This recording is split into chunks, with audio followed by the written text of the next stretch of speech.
Hello and welcome to what is pre-season podcast race hybrid thing we have here for the SimRacing.Club virtual Le Mans series. My name is Neil Heatley and we're going to be starting the third fantastic season of this feeder series to the main game, the Virtual Endurance Championship.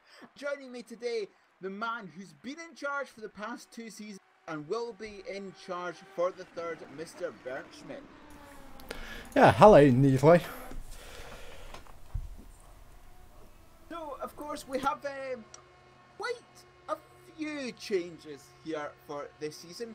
Season 2 involved, mirroring the VEC calendar and doing shorter races at all the tracks. But Season 3, we've gone slightly more towards what it was like in Season 1 with its own distinct calendar. Yeah, that's right. So last season we just tested it to go to a complete feeder series again for the VC. Also only allow one VC driver or one VC Division 1 driver per car. And it has been a good season, but we decided then after the season, or close to the end of the last season, that we just should go to a complete own season then back in Season 3, where everyone is welcome to sign up. So no matter if you are driving Division 1, Division 2, or also back down in Division 4, and to get a bit more mixed up in the field, to get more cars, more people getting interested. As we have seen, the sign up has been closed after 8 minutes, which was quite amazing. I mean, I didn't have thought about that it could be that fast that we have to close the sign up, because we have 45 entries open. So yeah, it has been really great how people have got into it, and we'll have a race this season in Season 3. And I do believe it will be like Season 1, where we have our own schedule. We do have it now back again, where there's some really cool tracks, like the Motorsport Park, like Long Beach, Portimao. So completely new tracks also in the endurance schedule for the VLMS, or even so for VC, which are tracks we can't use in VC because of 3 classes and stuff. But yeah, it will be an interesting season, I do believe, and I really hope that everyone is looking forward to it as we do, and that we see also clean racing, which is the most important. So you remember maybe too, in Season 1 we had some, bigger incidents, so I really hope that won't be the case then. But, it's part of racing, so I do believe we will see some incidents for sure. As long as they are not too big or anything, then I would say it's all fine. Yes, this brand new calendar we've got, it is still 8 races like we have had in the past 2 seasons. However, each class is only going to be doing 7 of them. We're going to be starting on the 29th of September at Le Mans, but not the big track as you know it. We're going to be visiting the smaller permanent track. We're going to be visiting Le Mans Bugatti for 4 hours then.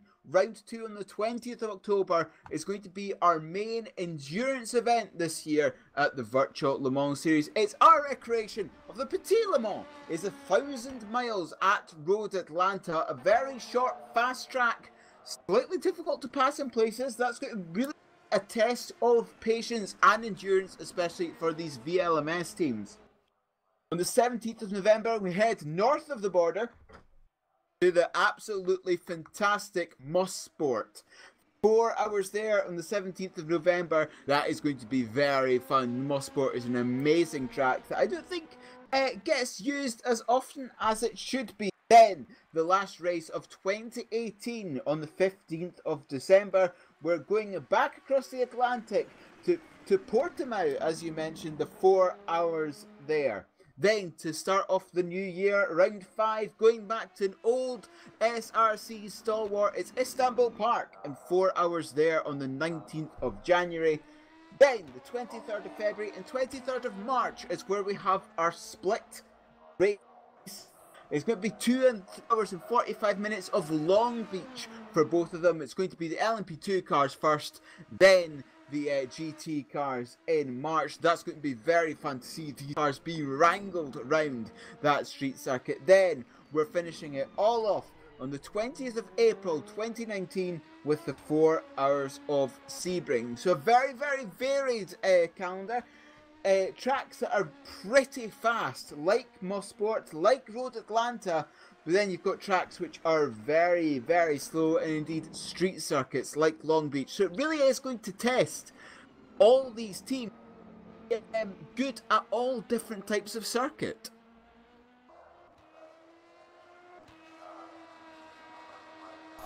And at least I do believe that this will bring also the action, because we have such a good amount of tracks for the season. We have tracks with long straights, fast corners, we have tracks with short straights, slow corners and all the stuff. So I do believe the mix of the tracks we have in the schedule is one of the most interesting things for this season compared to last season, where we completely mirrored, as I said, the VC schedule. So, I mean, we're using the same cars as the VC, so the official endurance pack from Studio 397. But people can't really get used to the tracks which they're racing down the VC, because the schedule is completely different, and that was really important even after we decided to not use the End Racers pack, so using the official content. And then I was thinking about, okay, it's quite a good thing that we don't mirror the VC schedule, because then everyone who would run VC would have a big opportunity or a huge advantage in terms of training, in terms of setting the car up, and also for sure in terms of traffic and all the stuff. And so, no, I mean, you get a bit more feeling of the car, maybe, if you're driving the same in VC too. But you can't build a complete setup then for the next VC race, because yeah, it's not the same schedule. Yes, same schedule. That's why we have allowed all VC drivers into the VLMS as well, because the only track that is shared, I believe, are Spring. If memory serves me correctly. All the others are different. So. We're going to see something very different again this season, but as you were saying, the cars, we're now using the official Studio 397, the official R Factor 2 endurance pack. With the Orica 07's an upgrade now in the LMP2 class, but then in the G class you've got a choice of 3 Porsche 911 RSRs, BMW M8s, or Chevrolet Corvette C7Rs. We've got 14 LMP2 cars here in the VLMS this season, and 31 cars for a total of 45. It'd be absolutely amazing to see all of them take the green flag at Le Mans in just over a month's time. But yes, in terms of the GTs, we have 17 Porsche 911s, 9 BMW M8s, and 5 Chevrolet Corvettes. So skewed slightly towards the Porsche in terms of choice of the GT cars here. But yes, using the official content now, Bernd, means that we have, you know, properly done balance of performances, but also it means we now have properly done and official physics models done when Studio 397 collaborated with the manufacturers.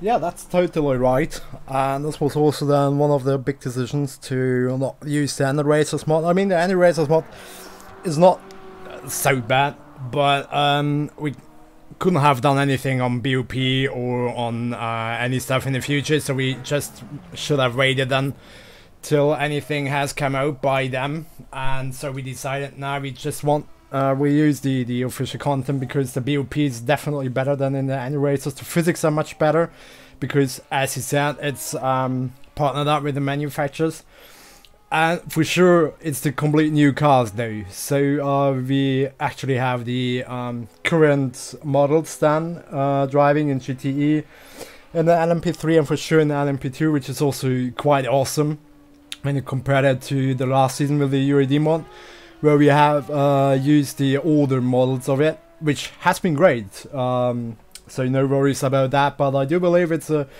good thing for the future. It's also great to see that Studio 397 has brought this really amazing endurance pack up for R Factor 2, and that we have some really good stuff now in the game, especially for us here at SimRacing.Club for all the endurance racing in the future in VLMS and VC.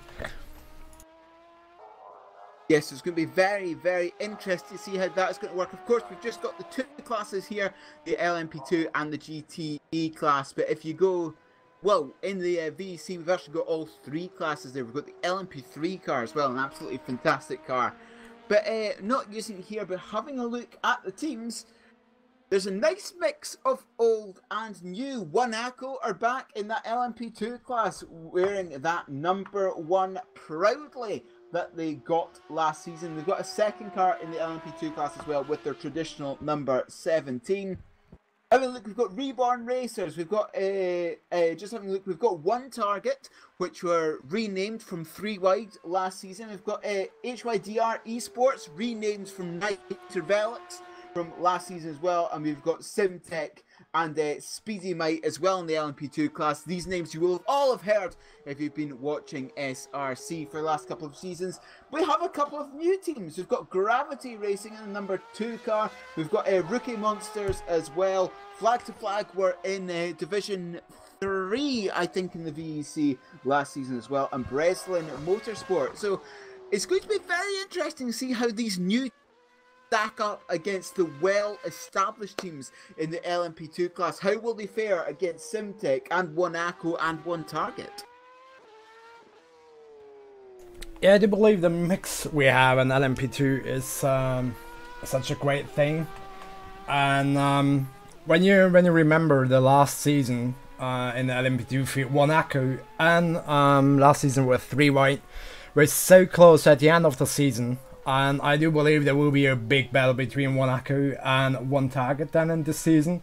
But also we have a few good teams joined in the LMP2. So we have the Blackhawk Racing car, which we know they are really fast. So that could be definitely one of the teams who can fight for the championship together with Warmup and One Target. And then, as you said, Hydro Esports is definitely also a really fast team. We have a new team like the Rookie Monsters, Breslin Motorsport, which yeah, definitely will show what they can do, I believe. And then the good old races from SimTech, from Flag to Flag, from Speedy Might. So a lot of potential in the LMP2 field. And even the thing is, with those less cars we have in the LMP2 field, the chance on grabbing points is really high, because there are not much places where you don't get any point at the end of a race. So yeah, I do believe it will be really close fighting for all point positions, and also for the few positions without the points. So yeah, let's see. And then for sure it's also the point, as it's completely new cars. The first round will be really interesting to see which team has made the most progress in testing the new cars and getting a setup for it, because you can't use any datas or setups and stuff from the last seasons. So yeah, let's see how the people will do, what we will get then in round 1, or even maybe we got a bit of information of lap times and stuff even today in the pre-season event. Yes, this pre-season event, a 45-minute race, just to make sure that everything is fine, just to make sure that at least 1 or 2 of your drivers are kind of up to standard, if you like. But yes, this massive GT class, well, just having a look through, you have these old teams like SimTech, you've got VLMS as well there, you've got Seawolf Netrace Motorsport with a couple of cars, you've got Hydro Esports, again, Texas Scorcher Corsa, RSA Protea as well, and some more Speedy Might and Witchwood as well. SimHQ and ROTW in there as well. But again, you have new teams like Blackbirds Racing, like OSR Endurance, like Scuderia Boss Negro as well, Scuderia Giantruk, just to name a couple, SRP SINL as well. But it's going to be very difficult to consistently score points in the GT class this season, because there's 31 cars there, but only the top 10 score. So it really is going to be, in the GT class, about just staying out of trouble for the entire season.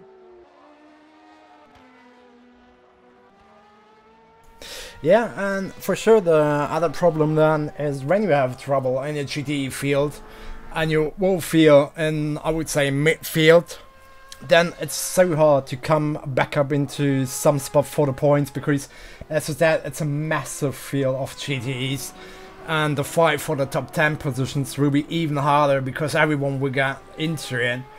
And also there I see so many teams which should have a chance for fighting for the championship, for even fighting for top 10 positions in all the races. And I'm really excited to see how the new teams will came out and what they will show. I mean, we have it in the past where we have seen new teams which has completely surprised us with some talents we wouldn't have believed of them because we also didn't knew them.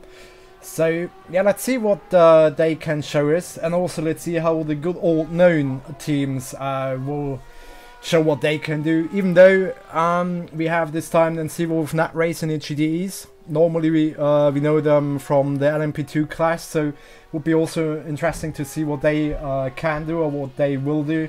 We have some new teams mix up in terms of the drivers. So Double D Racing as an example was David Hart and David Serra.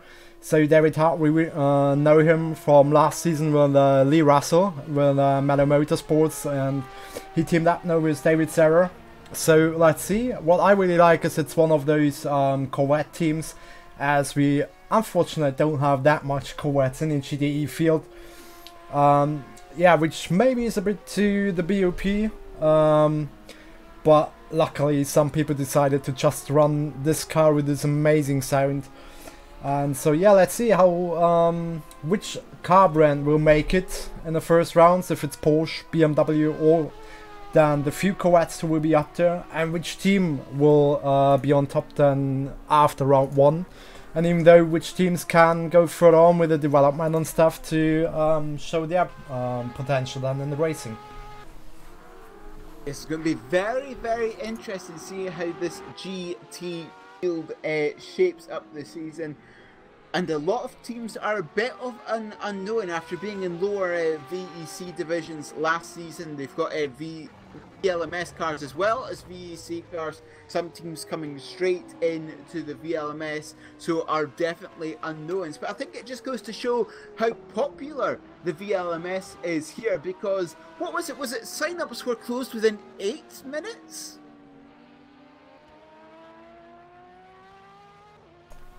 That's correct, yeah. 8 minutes to fill a grid of 45 cars, which was absolutely amazing. Yeah, so very, very competitive to not even get in, but also in this field as well. Of course, we're just going to have to wait for 5 weeks' time to see who is going to come out on top there. But yes, you can see on stream now, as part of this pack that we are using, they've got the position numbers on the windows of the Porsche, in the windows of the Porsche, and on the doors of the Corvette and BMW, and indeed on the side panels of the Orica 07s as well, to help you sort of like make it easier for you to see what position everyone is in. And I think that's a very, very good idea, because it certainly makes my job easier as a commentator as well. Yeah, that's one of the big things I really like too, because it's easier for you in a commentary booth to check out on which place the current car is, and it's also really great for all the viewers on the stream, because they can see much better now, and they're just watching the car and don't have to wait if the tower is on the GTE field or whatever.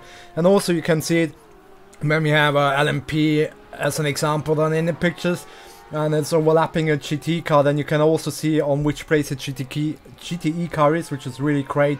And for sure it's a step closer to the reality, and as close as we can get to the reality, as better it is for all of us, I would like to say. Yes, so that's a pretty good addition, and indeed the closer we are to reality, the better.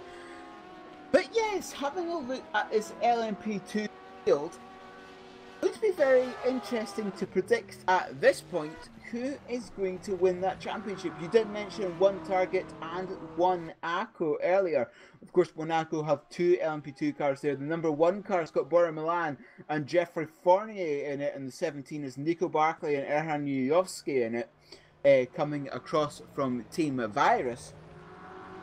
But yes, that LMP2 feels very, very difficult to suggest who is going to win. I think that number 1 car with Milan and Fournier in it is going to have a very good chance at winning. The 1 Target, number 11 as well, used to be 3 wide Martin Furman and Henning Vullart, currently the signed up drivers there. But you certainly cannot discount Simtech International, the 71, Jay Cooper, Eric Strana and David Bernick in that car.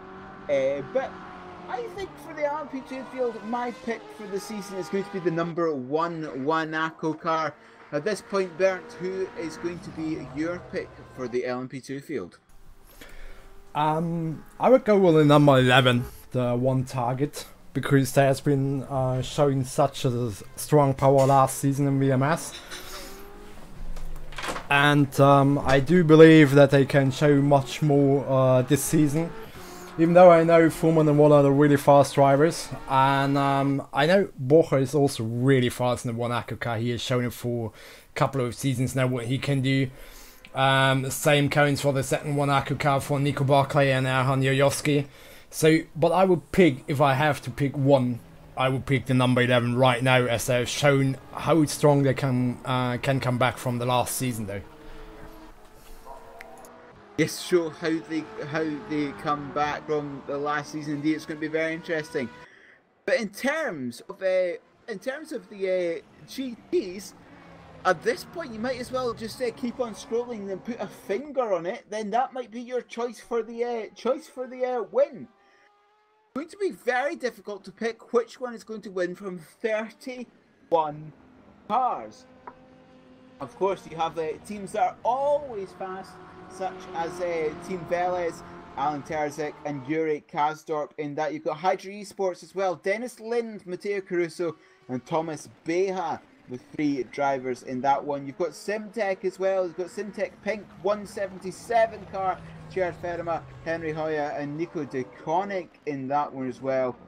But yes, it is very, very difficult to actually choose, or at least predict, who's going to win in the GT class this season. I think that Hydra Esports car is going to be very good. Of course, the last season as Nitrobelix, we ran away with the championship in the VEC Division 1. So I think they're certainly going to be right up there battling for the wins in that 160 car. Well, that Double D Racing, David Serra and David Hart. We know how fast those 2 drivers are from cars last season. But yes, in terms of the GT class, for me at the moment, it's going to be that 160 car. How about you? Well, it's hard to make a choice, to be honest. I would rather pick 2 cars, which I do think will made it, even if I could definitely pick 5. But I will pick 2 for now, and I would say it's the 130, the Velez car with Alan Turchich and Yuri Castor-Bonnet, and the second would be the 163 Pulse Motorsport, as I really remember 2 seasons ago in the VEC, Osvaldo Cocozza, Alessandro Catoricala and Andrea Di Cello are really fast, and they get supported with their reserve driver Riccardo Corassari. So I do believe that this car will play a huge role in the fight for the championship. But yeah, well, as you said, also the Hydra Esport with Dennis Lind, Matteo Caruso, Thomas Beer could be one of those. So you could pick so much from the GTE field, but I would go with these 2, the 130 and the 163. Yes, as you're saying, those are your 2 picks. But yes, very, very difficult to actually choose who is going to win at that point. Slightly easier in the P2 class because you only have 14 choices. That GT class, 31 cars, and it's going to be absolutely fantastic to see those 31 cars roar around the streets of Long Beach in March next year. That is going to be a very, very fun race. I can tell you that now.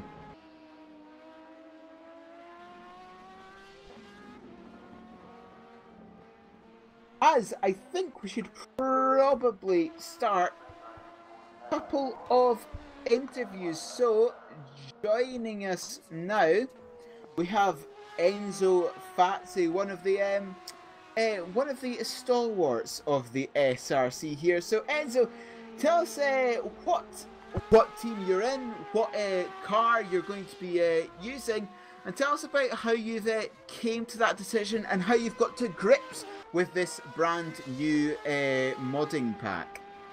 Hello, I'm Enzo, as you introduced. Well, first of all, I am from Heide Esports. I'm here instead of Dennis, who's the actual team boss, because he's racing in Denmark. So couldn't he be here, unfortunately. Myself, I drive the number 30 NMP2 car, together with Jordi Sviers and Joachim Stensnes. Ahead of the season, I said I wanted to drive prototypes again. Given that last year I was in GT, not really feeling it. In VC that was. So we came up with like a whole plan for both the series, VC and VLMS, for who's driving what where. So I'm driving the NP2 car here and then the NP3 car in VC. Then we've also got the 160 BMW in GTE, which is driven by Dennis, Matteo, and Thomas. And we're all really looking forward to VC, to VLMS, sorry. It's gonna be a fun thing. We didn't do VLMS last year, didn't do season 1 either. But we're really excited to do it this year and go for the championship. So how have you got to grips with that LMP2 car? How have you found setting it up so far and trying to extract the most speed from it? Has it been a fairly simple process, or has it been lots and lots of fine tuning? I drove the URD Eureka 5, not last season, but the season before in VC. This car makes a lot more sense, to say. So yeah, it's been easier, I think. There's still some quirks you need to figure out. And it's still a really fast and tough car to drive, so it's gonna be tricky to keep good pace up for 4 or even VC longer. It's going pretty well, I'd say. So out of the 7 tracks that you're going to be racing this season, which ones are you going to be most looking forward to, and which ones are you sort of dreading? Which ones are you really not looking forward to? Well, originally I looked at the VLMS schedule and thought like, hey, this is basically IMSA. Unfortunately, some tracks weren't. We couldn't use some of the tracks, so it was changed to, for example, Istanbul, which is the round I'm most looking forward to. I'm kind of sad it's not being used in VC, so I'm happy I can drive it here, because it's probably one of my favorite tracks of all time, and has always been a lot of fun in VC as well. The one I look least forward to is actually this pre-season race. I'm not a fan of Silverstone. I think a lot of people will disagree with me saying this, but I was supposed to drive today, but when I did some warm-up laps like 2 hours ago, my rig broke. So Jordi is stepping in for me in a bit. Must say you're not alone in not liking Silverstone. I don't. It can be really fun at times, but it's just for. I remember in another endurance league, I did a 4.5 hour stint in a row at Silverstone, and I think from that point onwards, I just never really enjoyed it anymore. Yeah, Doing 4.5 stints at the best of time is very, very tiring, but doing it round here, I don't blame you for not liking the track anymore. So in terms of the Hydra Esports team, what are your goals for this? Well, Hydra Esports used to be United Velox. We changed. We partnered up with the Danish esports team, and we're sponsored by Benzo, which is a Danish IT company. Given that we now are partnered up with an esports team, shows how much more serious we're getting. So we've got a car in both classes in VLMS, and we're looking to win the championship here. And we've got a car in every class in VC, and we also want to go for the championships there. And it's as straightforward as I can probably say. So are there any other shout outs you want to give to people or sponsors? I think I named them just now. Hopefully, no. I don't think it was as smooth as the NASCAR drivers do it, but I think that was all of them. So, thank you for joining us, Enzo. And good luck for not only today's race in terms of the Hydra Esports, but for the rest of the season. Thank you very much, and I'll probably see you guys again further on in the season. Yes, no doubt you will be back up here at some point. So yes, Enzo Fatsi from the Hydra Esports organization there, as we now have another one like a conveyor belt. This time it's Nicholas Probadnik. So, Nicholas, tell us about what team you're a part of and why you have chosen the class that you're in. Hey, I'm team leading together with Björn Waldmeier the Silver Nitrace Motorsport entries, and we've been driving the LMGT car the last 3 seasons in the VC, winning the LMP2 class in season 9. And we've chosen the GTE class since we felt like changing the class simply after 3 years, and also the Porsche is really much fun to drive. And yeah, that's basically why we've decided to go for this car.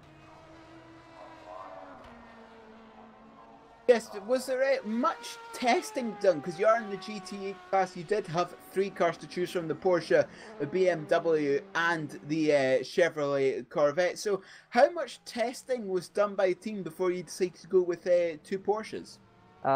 We've tested quite a few hours, but we very fast decided to go either for the BMW or the Porsche, and after another few hours of testing, we've decided for the Porsche. We've decided to go for 2 cars of the same brand to be able to work more intense on the setup by simply having more drivers giving input and testing out changes. So how have you found the transition from LMP2 to GTE? Of course, 2 very, very different cars. The LMP2 with all of the downforce and high power, and GTEs must be like driving a brick compared to what you were doing before. So how have you dealt with the transfer between the 2 classes? The first few hours it was quite difficult, and I've ended up several times in the walls, especially in the very fast corners, which we have plenty of at Silverstone. But we've developed quite a good setup, or quite a good base setup, I think, and with the time when everyone got used to it, you gain confidence, and right now I'm feeling very good in the car, and just for fun I've tested the P2 again a few days ago, the old P2, and I wasn't able to drive this car anymore, so I think we've adapted quite well to the Porsche. So in terms of the 7 tracks that you're going to be facing this season, they've all present very different challenges. Which ones are you looking forward to, and which ones are you dreading? I'm really looking forward to Mosport. I'm really liking the track, because it's quite a challenge. If you do a small mistake, then it probably race over, since the track is so fast. I'm also really looking forward to Sebring, I'm really liking the laser scan version. The track if I'm honest, not looking forward to is Portimao. I can't really describe it. It's just simply I don't like the flow of the track. It's very personal thing, but I never got used to it. So what is going to be the team goals for the season in your two Seawolf entries? What are you aiming for? Since we have a very big class and a very competitive class, we are aware that it will be difficult for us. We will have a season probably without a good result. So if we're honest, our aim is to get a single point. Since only the top 10 teams will get points, this even is a challenge, but we will try our best. We will try to develop us and the car throughout the season, and hopefully earn a good result as a payment for the work we put in. And also this is a preparation for next VC season. I think it's not a big secret that we want to go back to the VC. But yes, with 31 new cars in that GTE class, it's going to be very difficult to score points this season. So is there any sponsors or people that help you that you'd like to just mention on stream? Yeah, I of course want to thank our main sponsor, Seawolf. They're doing diving safaris. We also have a sponsor, a local car track, the Cars at Emsbjörn. They sponsor us some trophies. And our artist of the car skins, and also of our Facebook presence and our homepage, Cold Fox Art. I definitely recommend to check out their homepage. They are doing quite cool artwork and some indie game development. Excellent. Thank you very much for joining us. Thank you too. See you. So now we have our third person in a row. We now have Alessio Ricci. So tell us what team you're a part of and what car you're going to be driving. Hello, I'm the team manager of ROTW racing team. That means racing on the web. That is the name of the port, the sim racing community, the Italian sim racing community that we represent for. And so we are here in SRC from last year, last season in VLMS. We had two cars, two Aston Martins, and so we are here to have fun and to have good races, good battles, fair with other competitors, very skilled, very talented drivers. So let's start. So with the class, what are going to be your team aims for this season? Okay, the class is GTE because we have chosen a Porsche. Our target is to do all the best for our capabilities. So we have not a specific target, but we want to be committed to do the best. Because we love to race, but also to have a look in telemetry, and so we all are motorsport fans, motorsport passionates, petrolads maybe. So we love to live every single part of this game. This kind of simulation.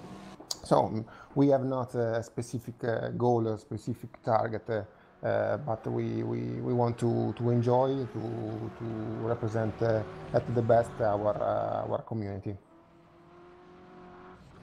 So, how has your team dealt with setting up this Porsche? You did say you had the Aston Martins last season, of course, this being a completely different pack that we're using the official ones now. So how has your team dealt with setting up this Porsche? Many drivers of our team loves Porsche, loves the way the Porsche communicate and perform on track. So we are many guys, because we have one team here in VLMS and one team in VEC. So we choose to pick one car for both championship, and so the decision was not so easy, because as you said, the two cars are very different. So it's a challenge, but we love to have challenges like that. So I haven't driven, because at the moment I'm a new father, because I have a little baby with 5 months. So my rig is actually not mounted, but other guys likes Porsche and his behavior. So, is there any people or organisations that you'd like to mention on stream? I want to thank Racing on the Web community, so every people that let this portal go on, and especially Manuel Sata, because we had to do the delivery for our Porsche. He had some issues, some personal issues, so I had to paint the skin personally, but he did a great job last year, so I want to thank him. We have not sponsor or other stuffs like this, as you can understand, that we like to enjoy. We are not particularly aims to results or other things. So no sponsors. Excellent. Thank you very much for joining us, Alessio, from the ROTW Racing team. You're welcome. Bye bye. And now we have joining us from the Speedway organisation, Sean Jacobs. So tell us a bit about your team. Tell us about what car you've chosen. Evening, Neil. Thanks for bringing us in. So we've got two LMP2s, number 96 and 99, driven by Alex Schmertz, Alan Roloff Grove, Jared Mead and Jamie Pite in the 96. 99, we've got Antonio Navarro, Carlos Alba and Ollie McGowan. Then we've gone for a GT car, first year for me in a GT. 184, which is myself, Luca Burke and Jeremy Talbot, and we've gone the C7 Corvette for that, so bit of America, bit of that grunt power, so it should be interesting, that's for sure. So how have you, you said it was your first year in the GT car, how have you dealt with changing to that GT car? What are the main differences from the LMP2 cars you've been driving before and these GT? Tyres has been the hardest thing for me, and I don't know if it's the new cars or if everyone's suffering from it.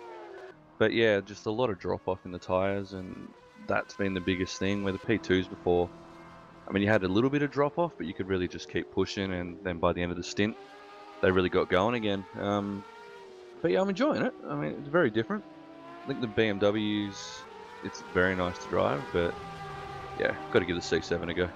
So yeah, it's going to be different, that's for sure. I'm looking forward to the challenge though, and hopefully it'll improve me as a driver.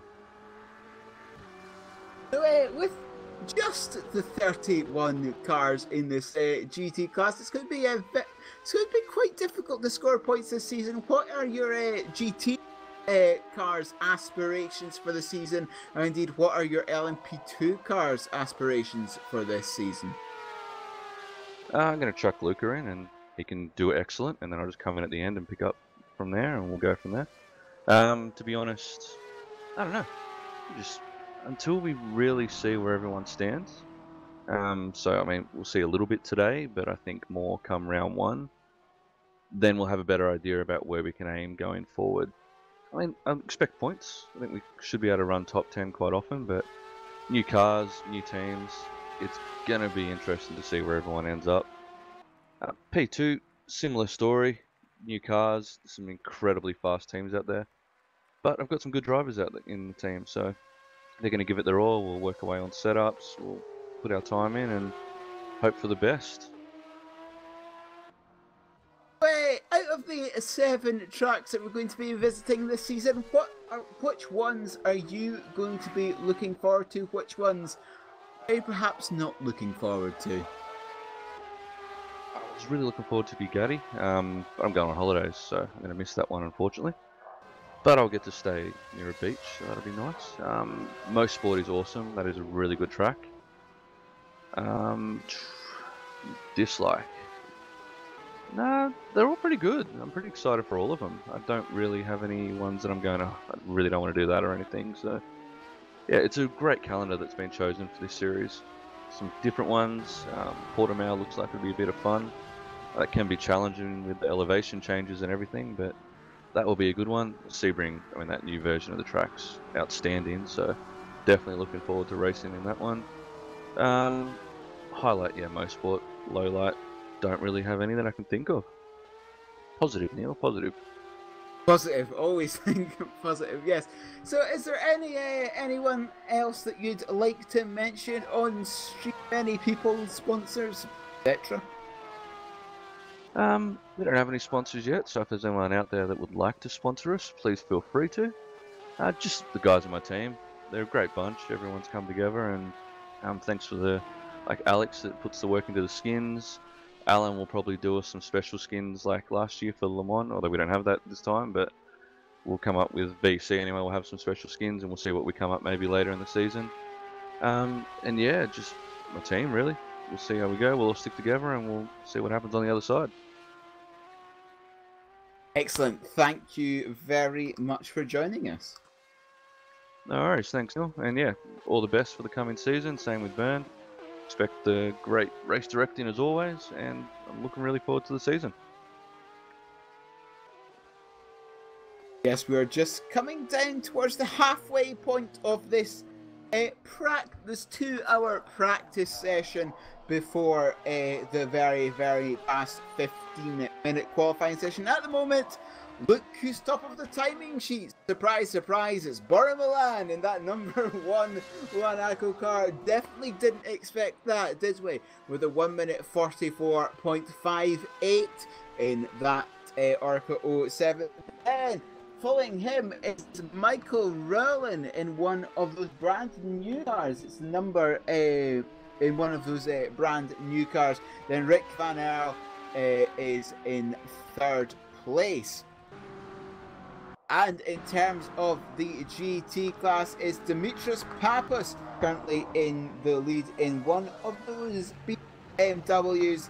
Then it's Alessandro Specchio, then Luca Bert from that Speedy Mike car that Sean was just mentioning, the current fastest time by Pappas in that GT class, a 1 minute 56.65. But yes, an hour and 7 to go until we reach this what's going to be a very, very fast and furious 15 30-minute session with combined classes just for this pre-season race. So we could be seeing up to 45 cars on track and 2 classes. Could be very, very fun if that happens. So I believe we have another person coming in, and indeed we do. This time round it is, we have joining us now, we have Cameron Rogers. So Cameron, tell us about what team you're part of and what classes and cars you have chosen. Hello everyone. So I'm team owner of Flag to Flag, and this is our first entry into VLMS, as we only did VEC last season. And we entered a BMW GTE and a Orica P2. Slightly different from VEC because we wanted to sort of get into the GT class a little bit. So it's me and Alistair Long and Ton van Egmond in our number 158 BMW, and then in our P2 we have Peter Schultz and Nate Idians, which is a pretty good lineup in the P2. And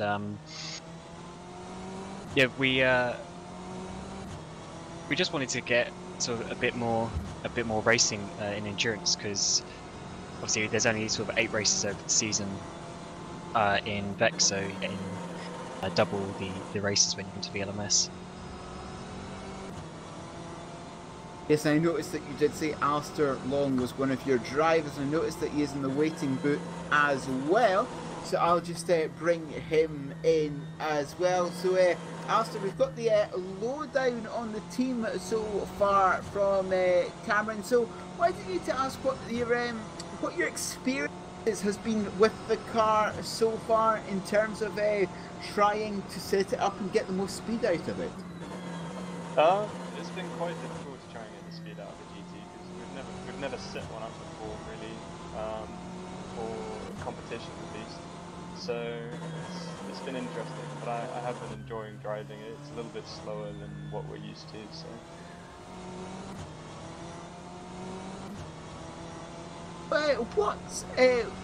What is going to be your team goals for this season? Where are you aiming to be at the end? Well, sorry, for the GT, I mean the GTE field is absolutely stacked, to be honest. There's so many cars, there's so many teams. Aiming to get top 10s in is certainly the goal, but as I said, there's so many good teams in there.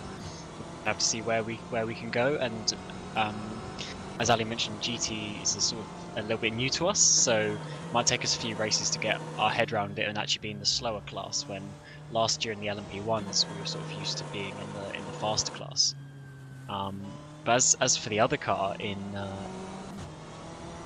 category, again, talent in there is pretty high, so if we can probably get some top 8s out of that, maybe top 5s on some good races, that will definitely be what we aim for ultimately.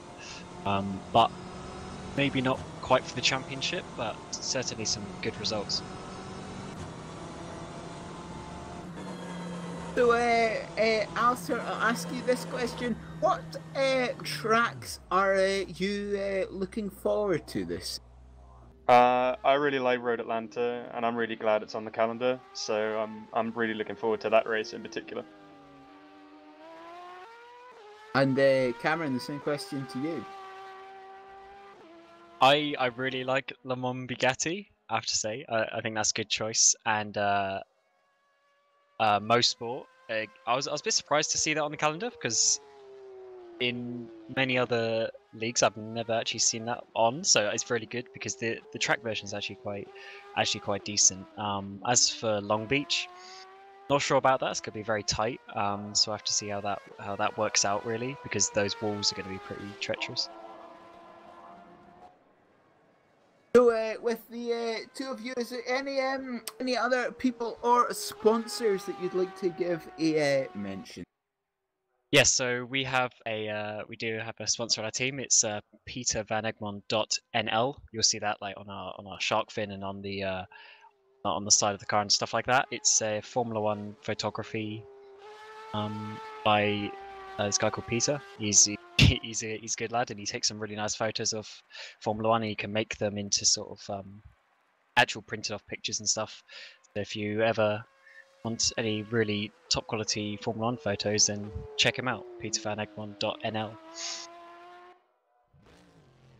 Excellent. Thank you very much for joining us as well. Yeah, thanks for having us on. We look forward to a good season, and Burnt as well. Happy race directing. Yeah, have a good one, guys.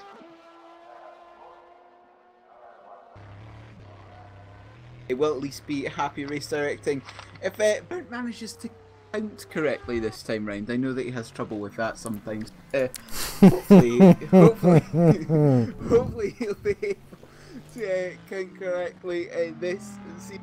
But yes, in terms of the practice session at the moment, it's still Bormalan up ahead, followed by Michael Rowland of hang on, if I just get my treat sheet up. Followed by Michael Rowland of the 88 Revolution Sim Racing red car. Then it is Rick Van Earl of that number 2 Gravity racing car, one of those brand new teams. Following him is as I managed to press the wrong thing. Following him is Matthew Beavis in the 37 Rookie Monsters car, again one of those brand new teams. Then it is Nate Igens bringing out the top 5 there in the 77 flag to flag sim racing car.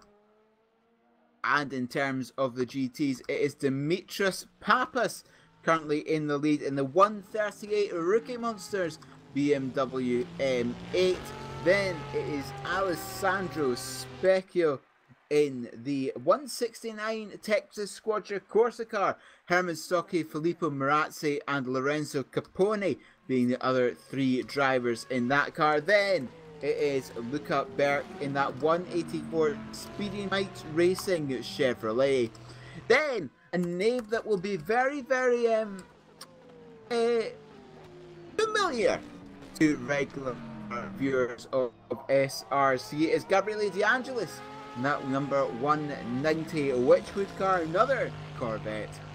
Then rounding at top 5 is another very familiar name, is Chris Henneke in that 171 RC Protea Simsports car. So Bernd, far halfway through this session, we're certainly seeing the new teams are new teams are bringing the game, aren't they? Yeah, and that's really a bit of what I was expecting, that also the new teams will show up and will show their pace, and will show the really known teams in SOC that they can be competitive and they will be competitive. And that's exactly what the new season brings all of us. So it's new teams, it's new drivers, or it's a new driver combination, which will show what they can do. And well, right now I'm really getting more and more excited to see them in the first round in 5 weeks. I can't wait to also see then all the liveries from all the teams.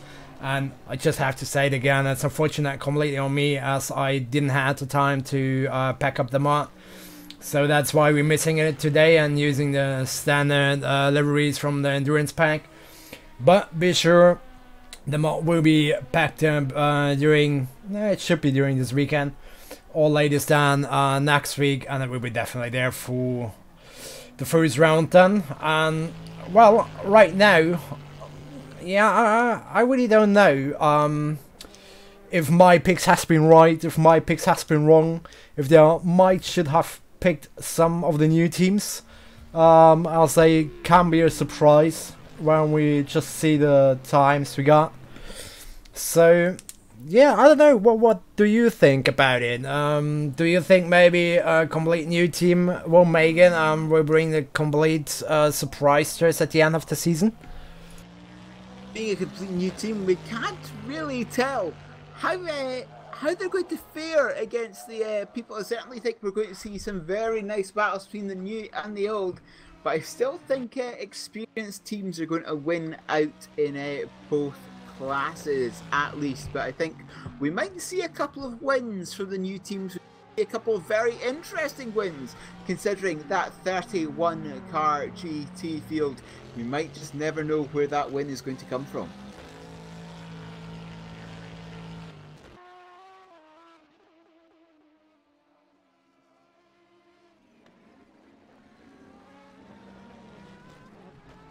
But yes, we currently do not have anyone in the waiting booth, so if any of you are watching, come and join us and we can give you a little chat with you. But yes, having a look at Le Mans Bugatti, that first round, Bernd, it's really a track that isn't used that often, is it? Even in real life, it's not really used that often. The only major series off the top of my head that I can think visit the Bugatti variant of the circuit is the MotoGP. Yeah, that's right. So normally it's a MotoGP track, but we have said, alright, Le Mans, we are using so much, and I mean, at least Le Mans is a really cool track, but we would like to have any different in VLMS, and so we said, alright, we just not have to miss Le Mans at all. So what about the shorter version, which brings a bit more action into it? At least also we have only 2 different classes. And then we said, alright, the Bugatti version, it's really good, and I drove it by myself in the GT League. And I have to say, it was so much fun to drive there, and it has some really tricky corners.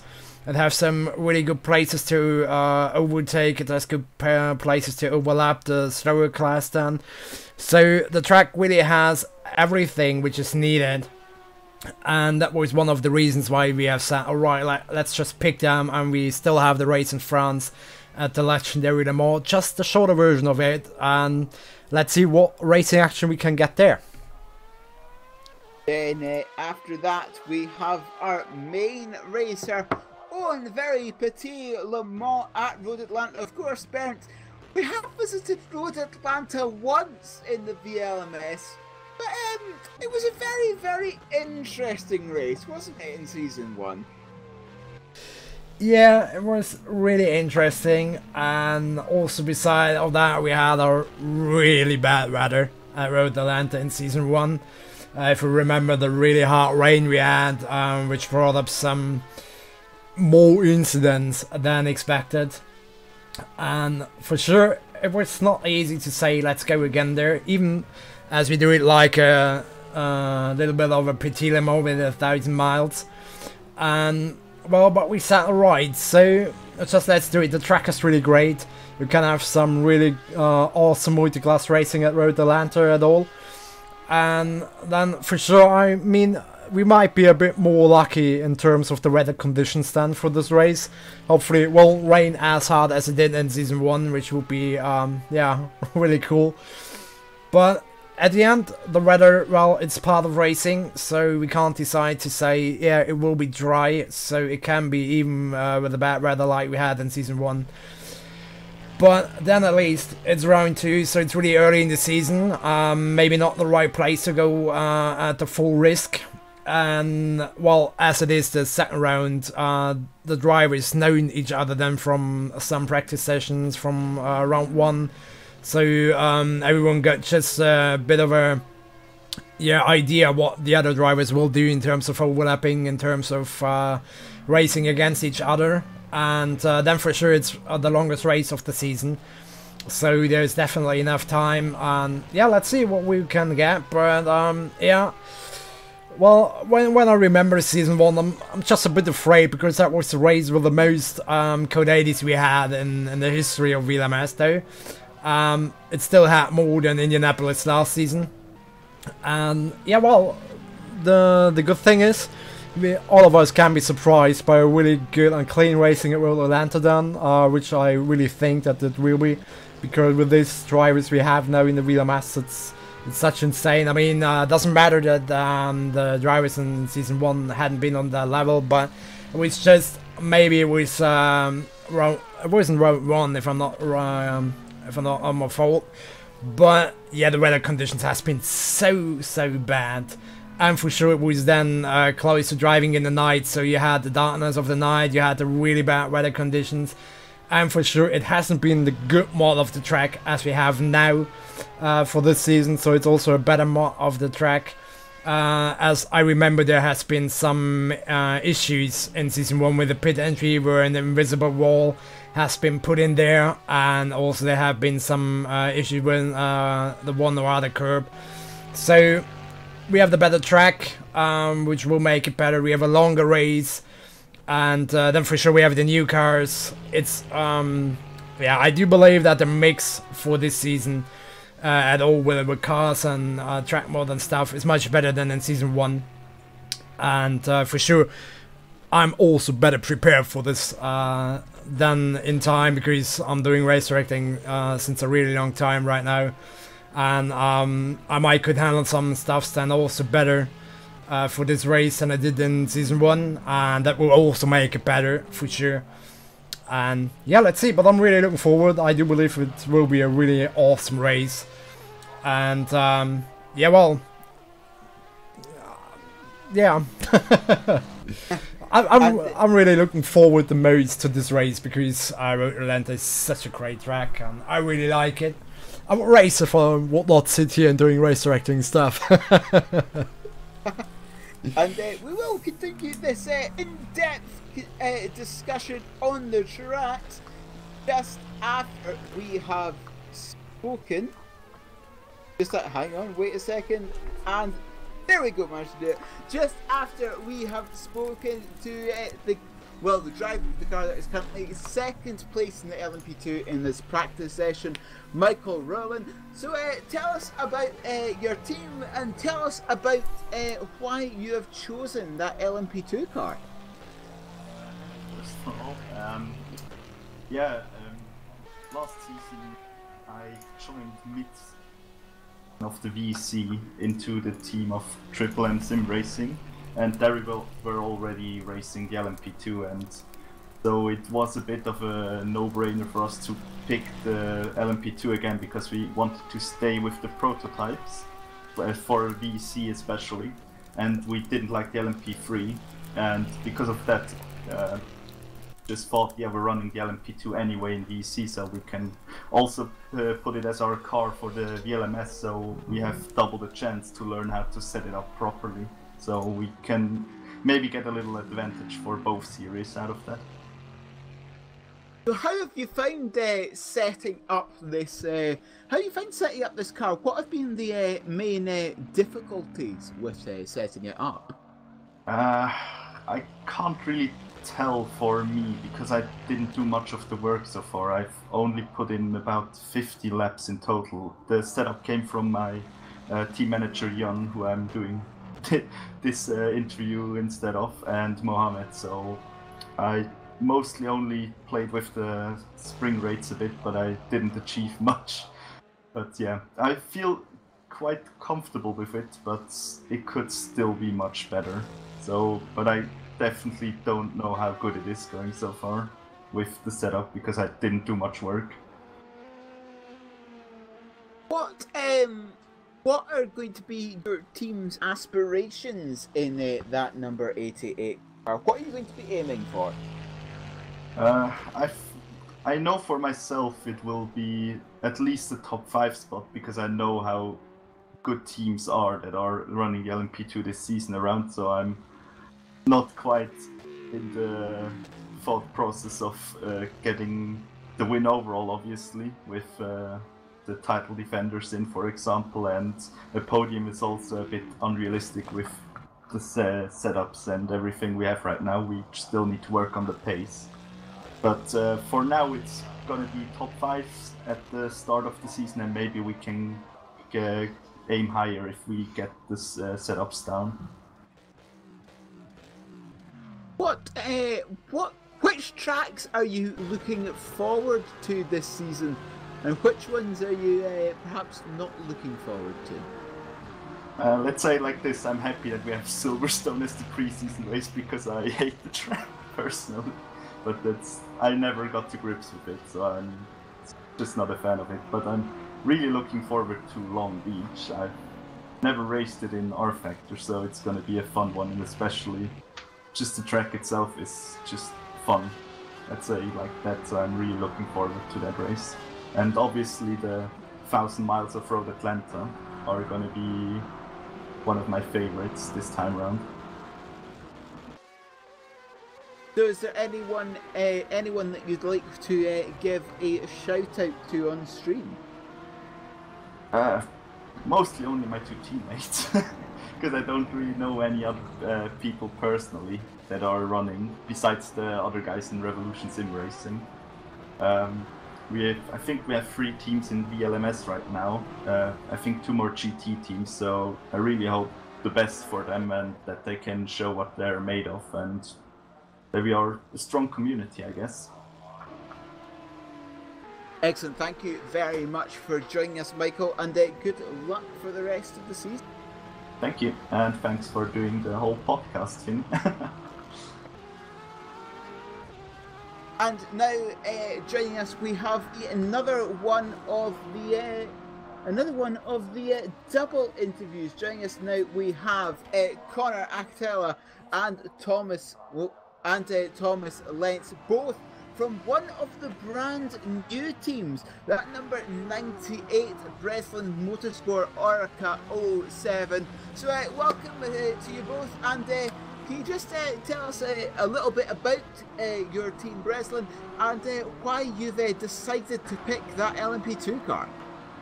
Yeah, thank you for having us. We are a rather new team in sim racing. We mainly doing Formula racing in the last season, but yeah, we decided to expand to endurance racing, and yeah, the Le Mans series was go-to. Yeah, and for the car pick, we looked at the cars and we thought, yeah, Orica looks fun, and yeah, we simply chose it. Yeah, I'll echo that. We have a lot of started in Formula racing, and we decided, hey, we have a ton of people that really like endurance. So at the end of the day, we joined up, and the Orca, we wanted the challenge of the faster car. Historically, we've done some slower GT cars, and we actually have a GT entry for VEC. So we wanted to mix it up and go a little bit quicker in VLMS. Tell us about what the difficulties have been in trying to set up this LMP2 car. What have been the parts of the setup that you think have given you the most? So I think I didn't do a ton of the setup work, but I think the rear of the car has been a little bit tough to tame, just as far as getting the right dampening settings and figuring out where we want it. Other than that, it's, you use the data and do the best you can, and it's an iterative process. I mean, you can't build Rome in a day, so we'll keep going at it. We'll keep cracking at it, try to get those incremental improvements. But overall, it's coming along.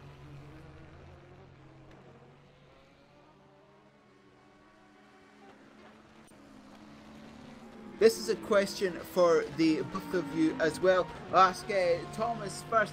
Thomas, which tracks are you looking forward to the most this season? Well, there are some new tracks for me and also some old tracks which are known from Formula racing. I'm really looking forward to Road Atlanta. It's a really nice track with elevation changes and nice corners. But then there's also like the newer tracks like Portimao. It's also a track I really like. Yeah. And Sebring is a classic track, which is also really nice. And Connor, the same question to you. Which tracks are you most looking forward to in the VLMS? Yeah, I'm looking at the calendar here. I also like Road Atlanta. I think that's a blast. Just a good old school American track. I think Most Sport is actually a unique entry as far as what it is and what it entails. So I'm really looking forward to Most Sport. And likewise, I haven't driven Long Beach in R Factor 2. I think the last time I drove that was Project Cars or Forza. So that'll be a fun challenge as well. But if I had to pick one, I'd probably say Most Sport. So, again, a question for the both of you. What are going to be your team's aspirations for this season in that Breslin Motorsport car? What are you aiming for? So we know we're the new kids on the block. We have endurance experience in a couple other areas, but realistically, you know, not getting last would be a good start. After that, I think we both have you know, good calm heads on our shoulders. So just being good sport, cutting through the traffic well, keeping the accidents and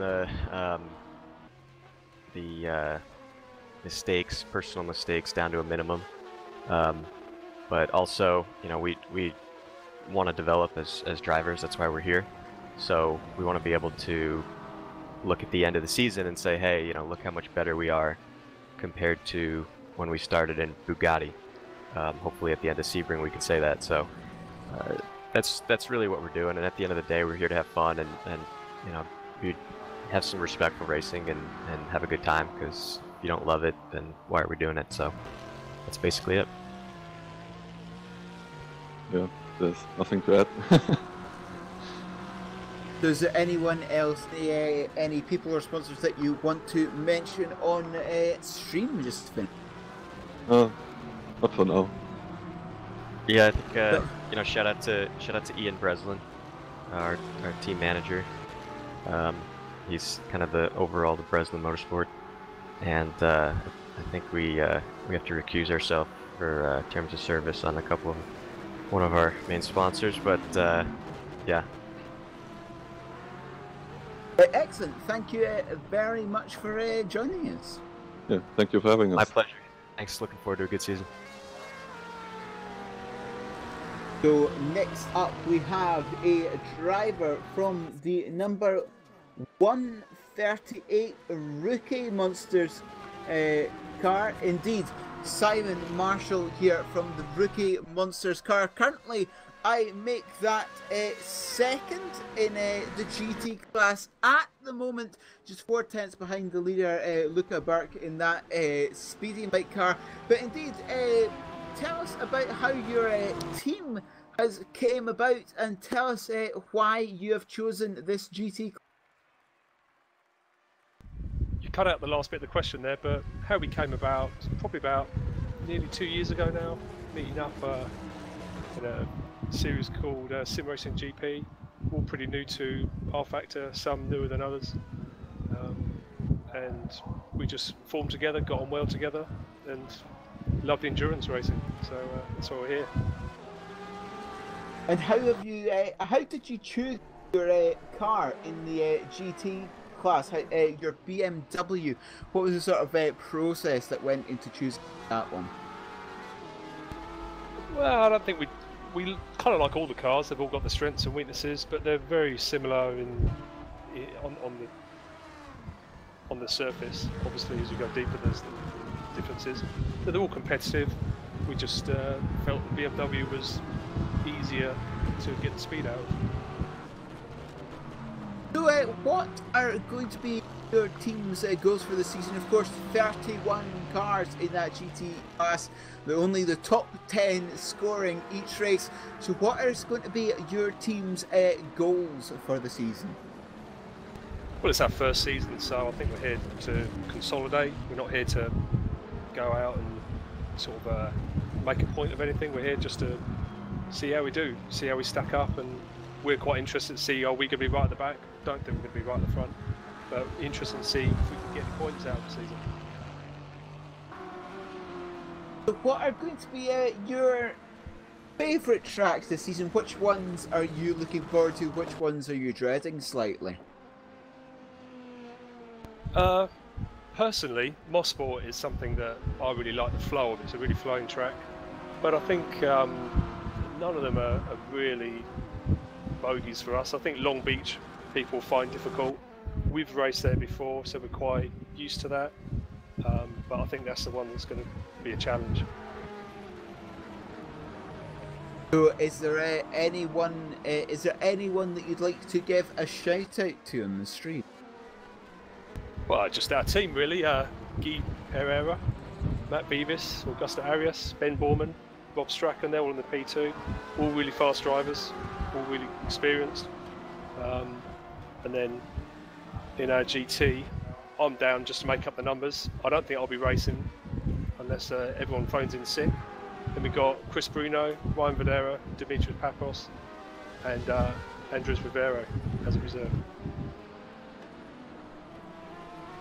Excellent, thank you very much for joining us, and good luck for the season. Thank you.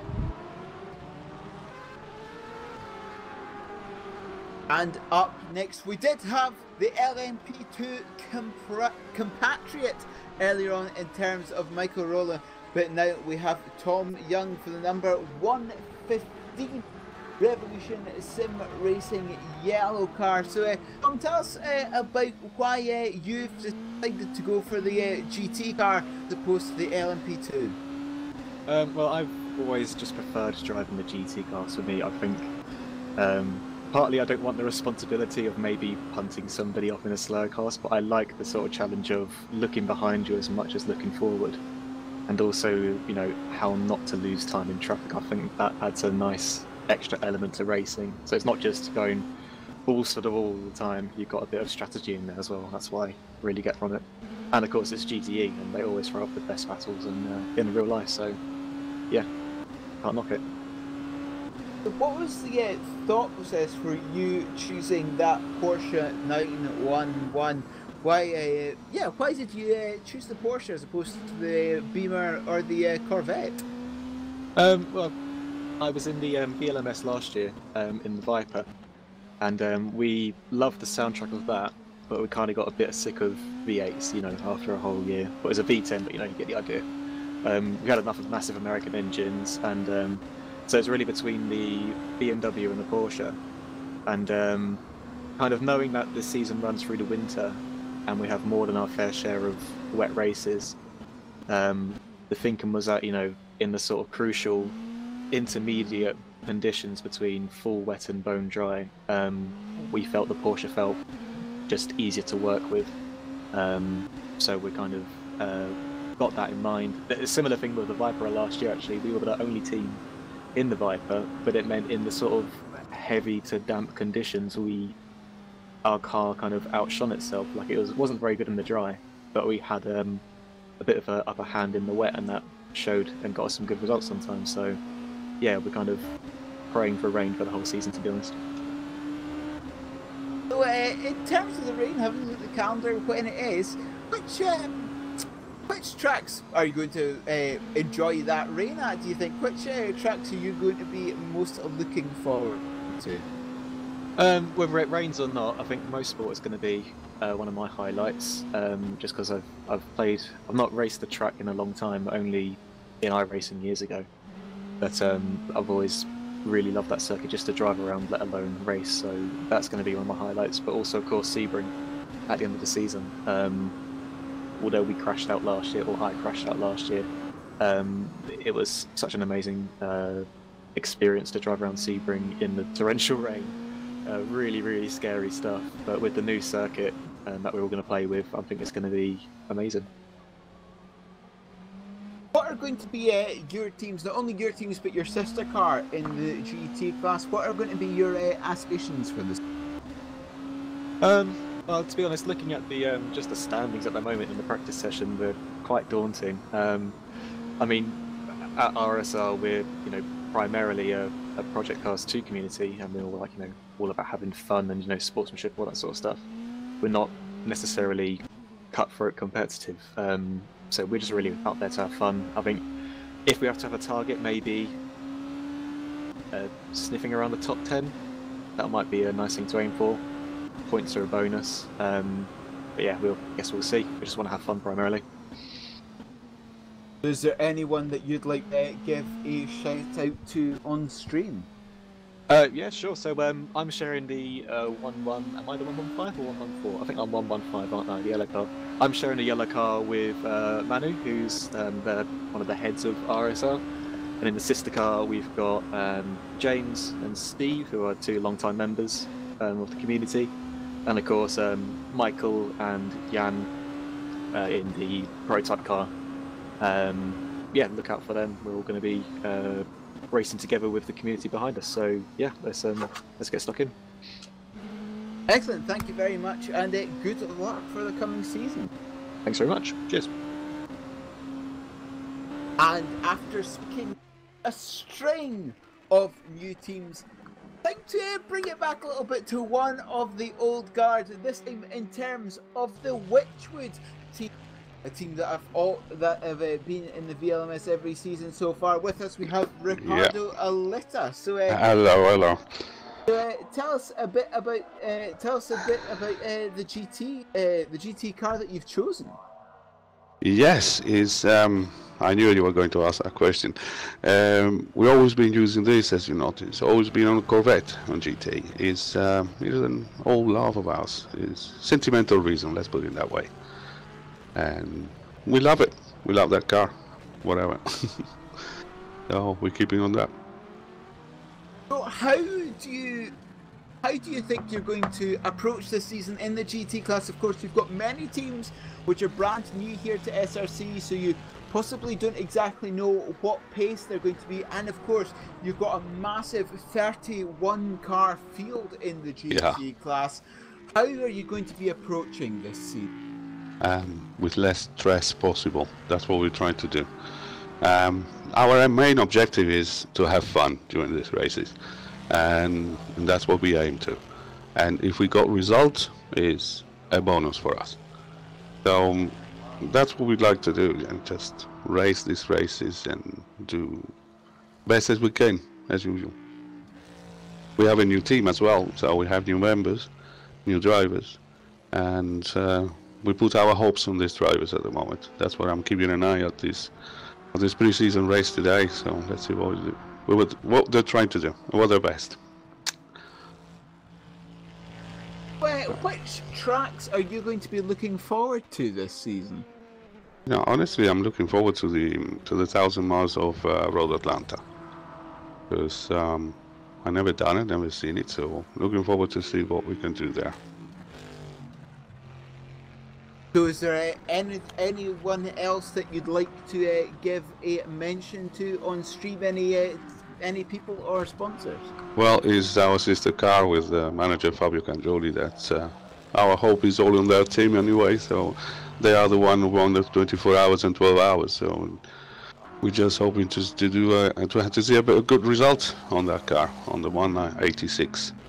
The 190 is just an experiment we're trying. So 186.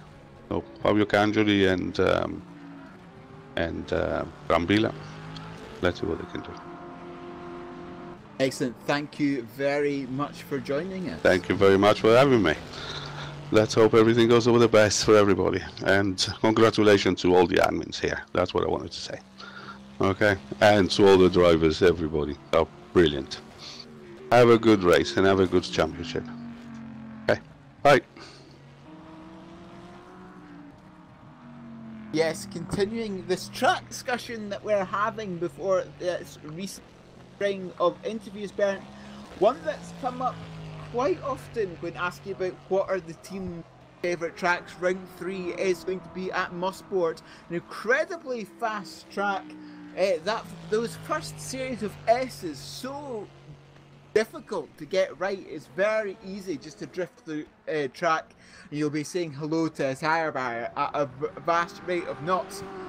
That's going to be really, I think, our fast and furious track of the season, because it is very high speed and it's also very difficult. It's a little bit of a bull ring.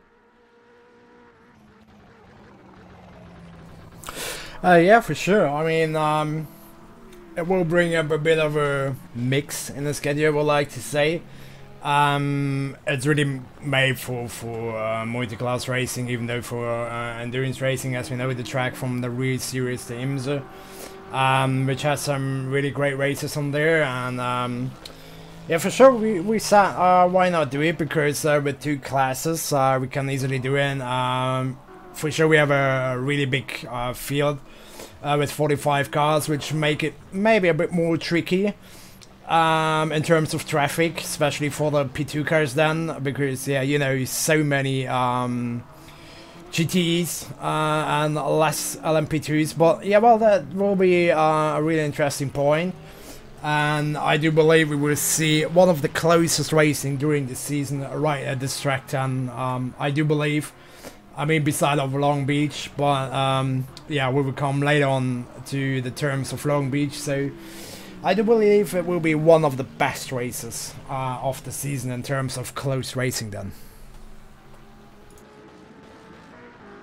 Yes, that Mosport race is going to be very, very fun. Then to round off the year, a brand new track for us. We're going to be visiting the Algarve in Portugal. Sunny Mediterranean. It might not be as sunny and warm in the middle of December, but yes, Portimao. Lots and lots of elevation change. A couple of big braking zones there, so there's going to be a couple of good overtaking opportunities. But yes, very, very undulating. A lot of elevation change there. That's really going to be a race where you have to work on your suspension. Yeah, for sure. And also one of the tricky parts at Portimao is at least one blind corner when you're coming up the hill and have to turn in the car. And you don't see the apex. And this will be also a bit tricky, I do believe, when it comes down to traffic.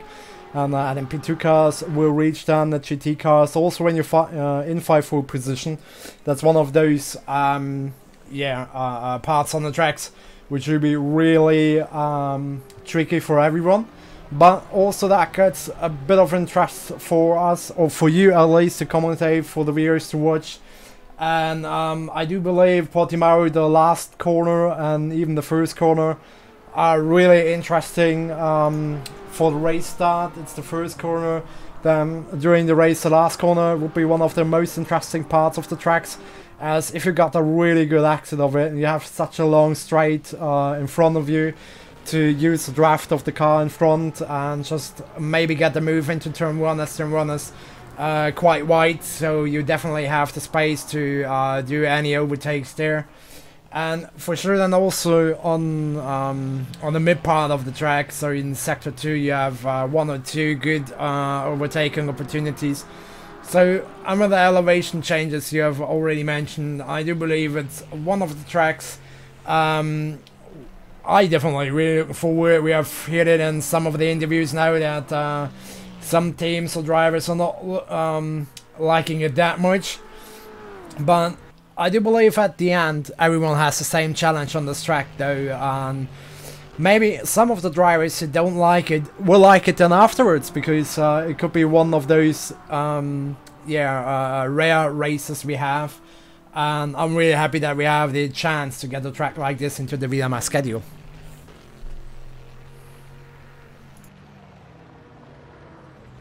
Yes, and as we reach the halfway point of the season there, we'll reach another interview. Joining us now, a member of the reigning champion squad from Wanako, we have Nico Barclay. Hello, not just a member, I'm the top dog in the Wanako enterprise. Tell us, of course, going to be defending your championship again. So how do you think that difficult that is going to be this season? Because of course, of teams that you know about, you have One Target who used to be 3 wide, you've got SimTech in there as well, you've got your sister car as well, but also you've got a couple of new. How do you think your title defense is going to go? Well, I think it's gonna be harder than ever, but we can do it, especially with 2 cars and 2 crews working on a setup. But the first season it was against Team Virus with the VC Championship lineup. So, and in the second season it was 3 wide and all those guys. So I think we're on the level. The thing is to make less mistakes, and we'll see. We'll see. So, of course, you have chosen that LMP2 car as well. I find it very interesting that you haven't got a GT car again. What was the idea behind not having that GT car? Yeah, I thought it was fun to have a GT, but taking VC a bit more seriously, we wanted to have more understanding on the Oreca LMP2 car and really grow that knowledge into our drivers.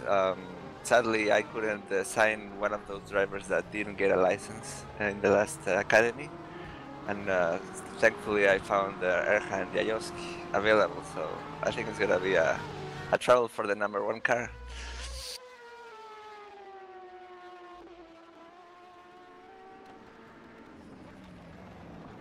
So, what tracks are you going to be looking forward to most this season? Well, Istanbul, Sebring, Long Beach is gonna be a really tricky one, and Mosport I think is gonna be really tricky with traffic. The walls it's so fast and the walls are so close. There's gonna be more casualties than in Road Atlanta, I suspect. So, is there anyone that you'd like to give a shout out to on the stream? Yes, to our teammate Jeffrey Fournier. He couldn't make it. All the best. We'll see you on the season. And of course, a poke to Mr. Jimmy Allison. Excellent. Thank you for joining us, Nico. Thanks to you.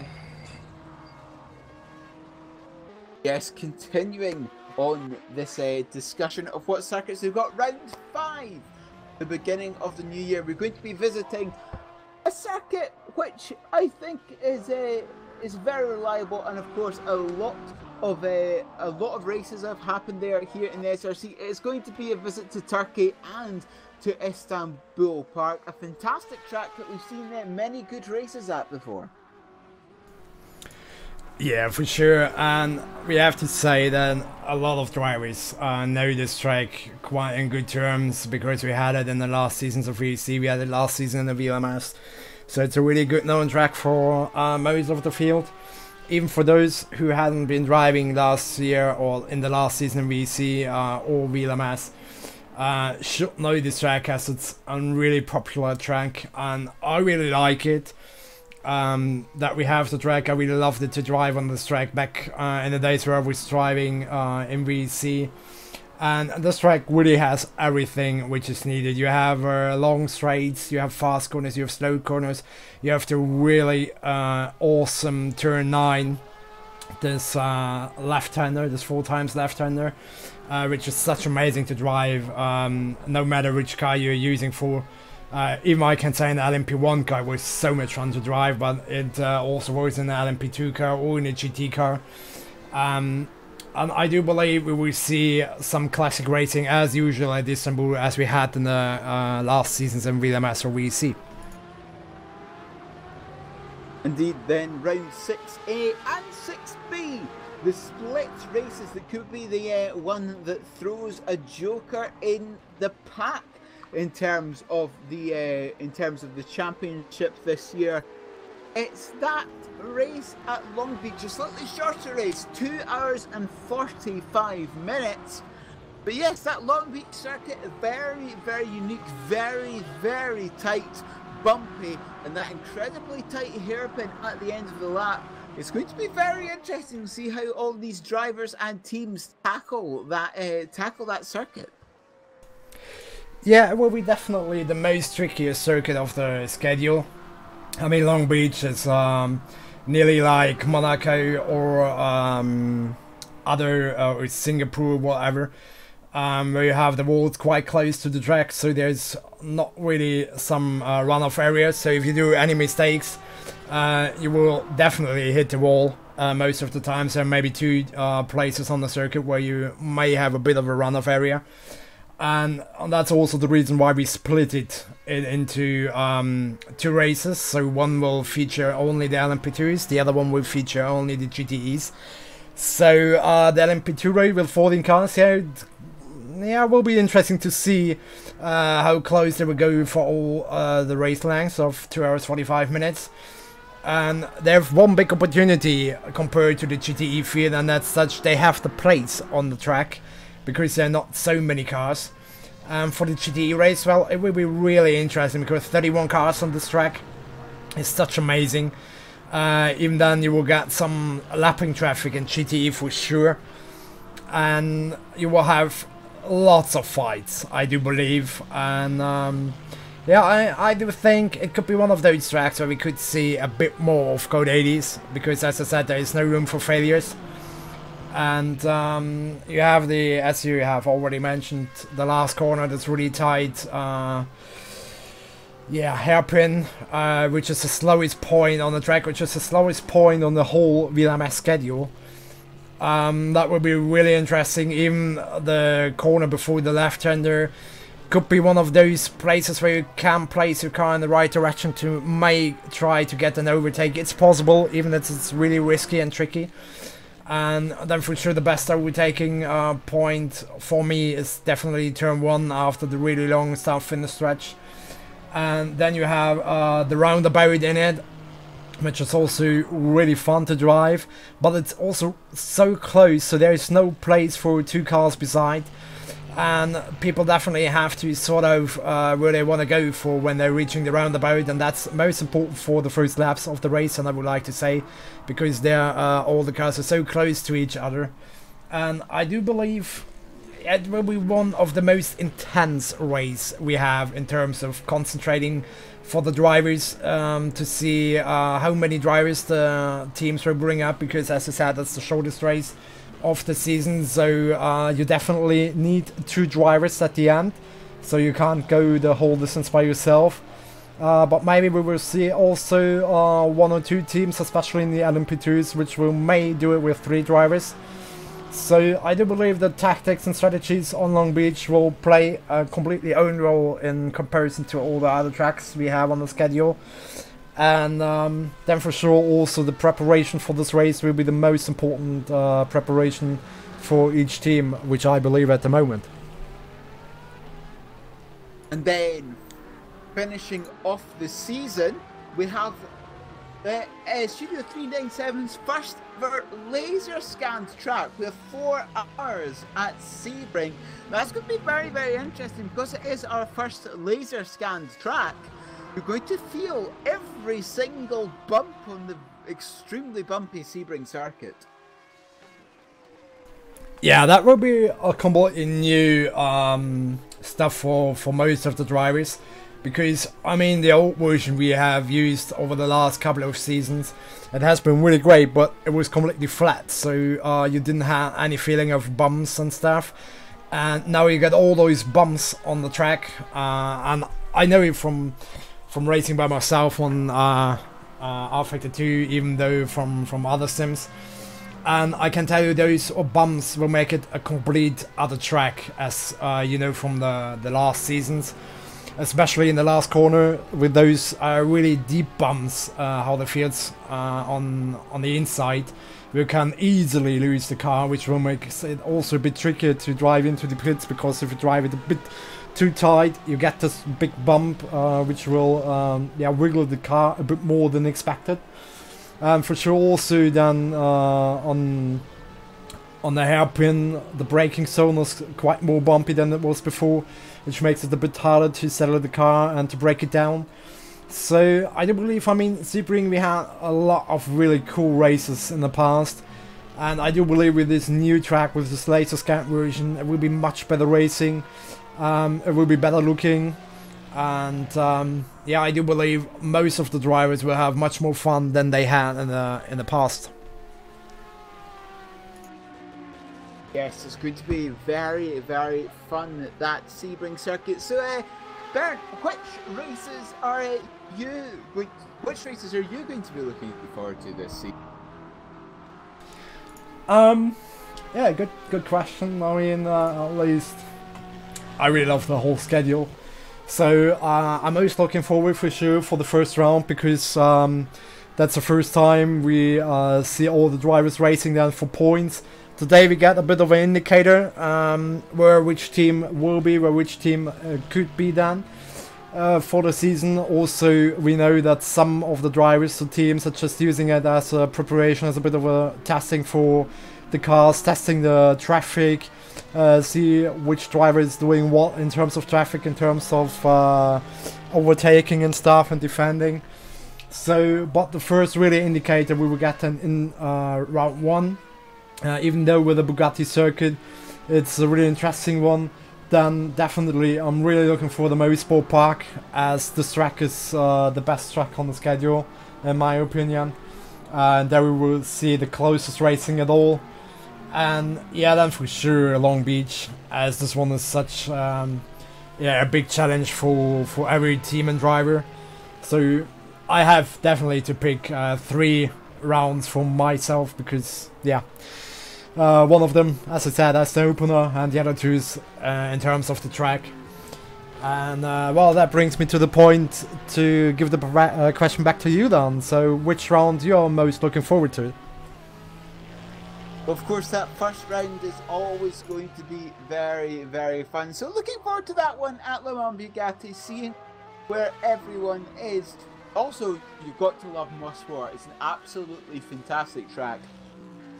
It's got to be used. I think it's got to be used more often in major series. An absolutely fantastic track. I'd like to see IndyCar go there one day. Actually, I think that would be a very, very fun race. But also, I think one of these Long Beach, well, indeed the 2 Long Beach races, those are going to be very interesting to see how the different teams attack that track, see what they do, because of course it's coming to, it will be the second last race of the season for both the classes. The question is, will they try and attack and try and gain those points where their championship rivals perhaps do not dare, or do they just lay back a little bit and take some points? Because of course you never know what's going to happen on those streets of Long Beach. But as we're coming to the last 10 minutes of this qualifying session, it's currently Bora Milan in the lead in that Monaco car, followed by Rick Van Herl, Lorenzo Arisi, Jan Studensky and Nico Barkley in the second Monaco car, being the top 5 in average speed round here for Bora Milan of 201.72 kilometers an hour. Very, very fast, just at the top end of 125 miles an hour. In terms of the GTs, it's Yuri Kazdorp, another one of the stalwarts here at SRC, currently in the lead there, followed by Kevin Ryan, Nick Westphal, Alexandra Baumgarten and Luca Berg rounding out the top 5 there. But yes, we currently have 40 cars here for the pre-season race. Sorry, make that 42. Shabakis just left. No doubt he'll come back.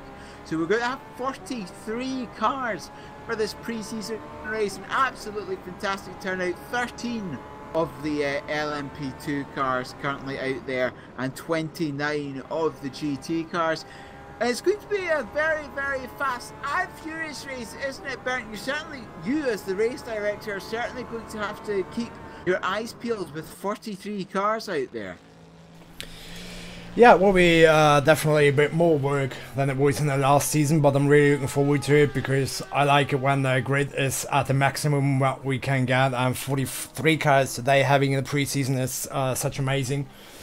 And then having the 45 then in 5 weeks will be, yeah, it won't be that more because it's only 2 teams missing today. But it's a new challenge also for me, having that much cars on the track at one time. But, well, I do believe I'm used to it to have around 40 cars or maybe a bit less. So it's not that much more for me to have a look at. But, yeah, well, I really like to have a challenge, and having more cars means having a bit more work to do, which is really great. And for sure, I will also enjoy to watch the racing. Hopefully, we'll less calling coyotes, as yeah, I may not run into any counting issues. So yeah, let's see. We will definitely have a test code 80 today. Because I don't think that we have such issues in a 45-minute race, and therefore I'm doing some test code 80s, so at least one, maybe more. That yeah, just to make sure everyone can hear me, that everyone is working fine. So it's also a bit of testing for me today, and also a bit more work to do in the next couple of weeks. That yeah, at the end all stuff is working as it should then for round 1. And just before we get to qualifying, we just have 7 minutes left. We now have joining us the current. There we go. We now have joining us the current fastest GT driver. We have Yuri Kazar with us. So Yuri, tell us which team you're a part of and why you chose the GT car. GT because the Porsche is awesome, of course. I think I'm not the only one thinking that, seeing how many Porsches signed up. But yeah, it's something different from the VC. Driving the same car and hopefully it should be good fun. So how has the transition been between the old URD pack that we used and now this official pack? What have been the differences between the two variations? Between these and last season's GT, Yeah. I didn't drive last season's GT cars that much, but these are fun to drive, I guess. Yeah, I can go very in depth in the differences. I'm not the biggest fan on some of the things that these cars have, but maybe we'll get patched in the future. We'll have to see. I personally think, or I'm a bit afraid that the BMW is pretty fast after the tires get worn a bit, but we'll have to see. What are going to be your team, the aspirations this season in that number 130 VLS car? You've got Alan Terzic in the car with you, at least signed up at the moment. What is going to be that 130 team goals for this season? We're going to try to fight for wins this season and try to be there at the end and see if we can win all season. That's the goal. And which track are you looking forward to most? I can't really remember the calendar completely, so I'm not sure. I guess Turkey's done pretty well so far for me in the VC, so that should be a good one. Not really sure what all the other tracks are. Is there any other people or sponsors that you'd like to give a mention on stream to? Yeah, I'm kind of sad that the skin isn't shown yet in today's race, because Max Arrow, he did the skins for us this season and they look amazing. They look really good, so I'm looking forward to having those for round 1. Excellent, thank you for joining us, Yuri, just before qualifying. Thank you, good luck for the broadcast.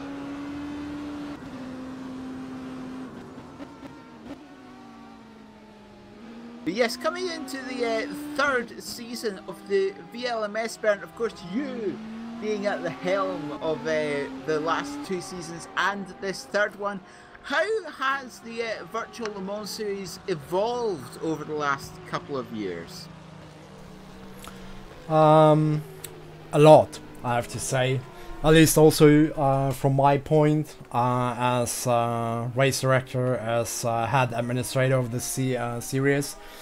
I learned a lot of doing it in every term which is coming with it, and I guess I was still learning a lot of other stuff, but at least when I have a throwback into season 1, which was yeah, really interesting for me, as it was also the first season I administrated an endurance league like this.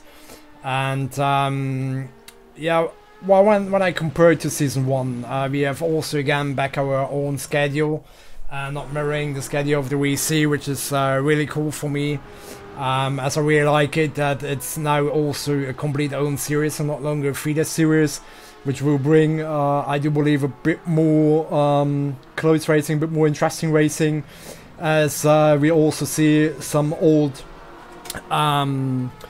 fights we know from VC. We also now have in the VLMS, which is a big step forward. Unfortunately, we have only 2 classes, I would like to have had the 3 classes, but well, you have seen in the VC as we decided the decisions so far, which are not 100% in stone, just saying. And yeah, well, there you can split the LMP3s, and the LMP3s are so close in terms of the speed to the GTEs that we decided to not have 3 classes.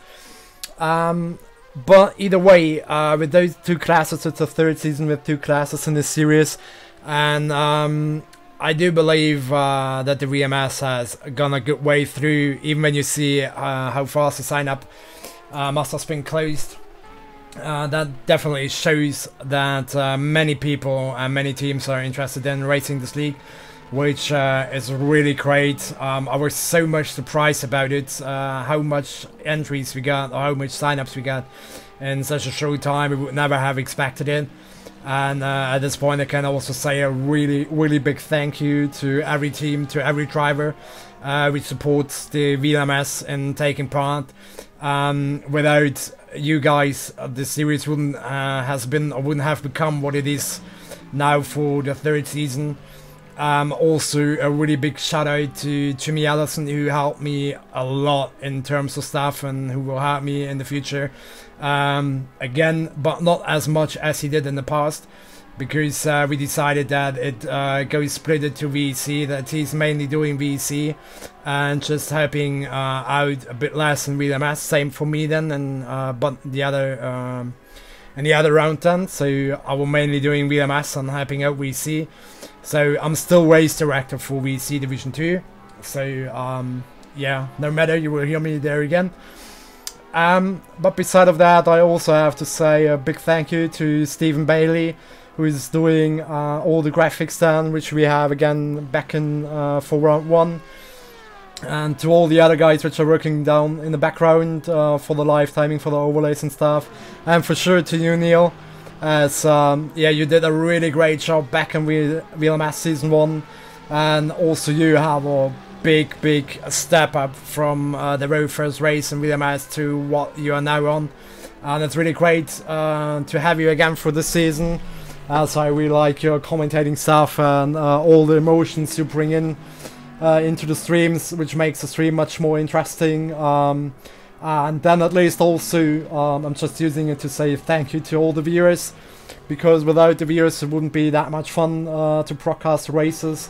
It's all the time also great to read the chat, to have there the conversations, to see the fans or the other drivers which are firing up their teams to say go faster, which also have a look on the live timing then, to maybe point out battle or something when I miss it, which could happen, definitely.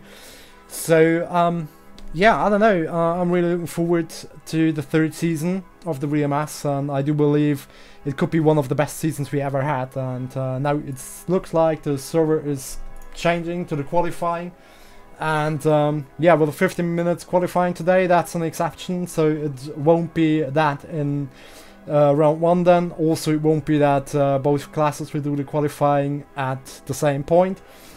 But for the day it was just to, yeah, not spending that much time on it, because the main reason behind this broadcast today also was having the podcast we had last season and 2 parts of videos. We just want to have it right now live, and that's also some developing in the series what we are doing, and I'm really happy that you're doing it again with me, Neil, helping to get some stuff like this. And I do believe we can have more, and maybe also a bit better than for the upcoming season. So I do believe it has developed a lot of time in good terms, but I also do believe it will develop from time to time more and more. And yeah, let's see. I really hope people will enjoy it, and I'm really looking forward to it as it is. And yeah, I'm really happy about it.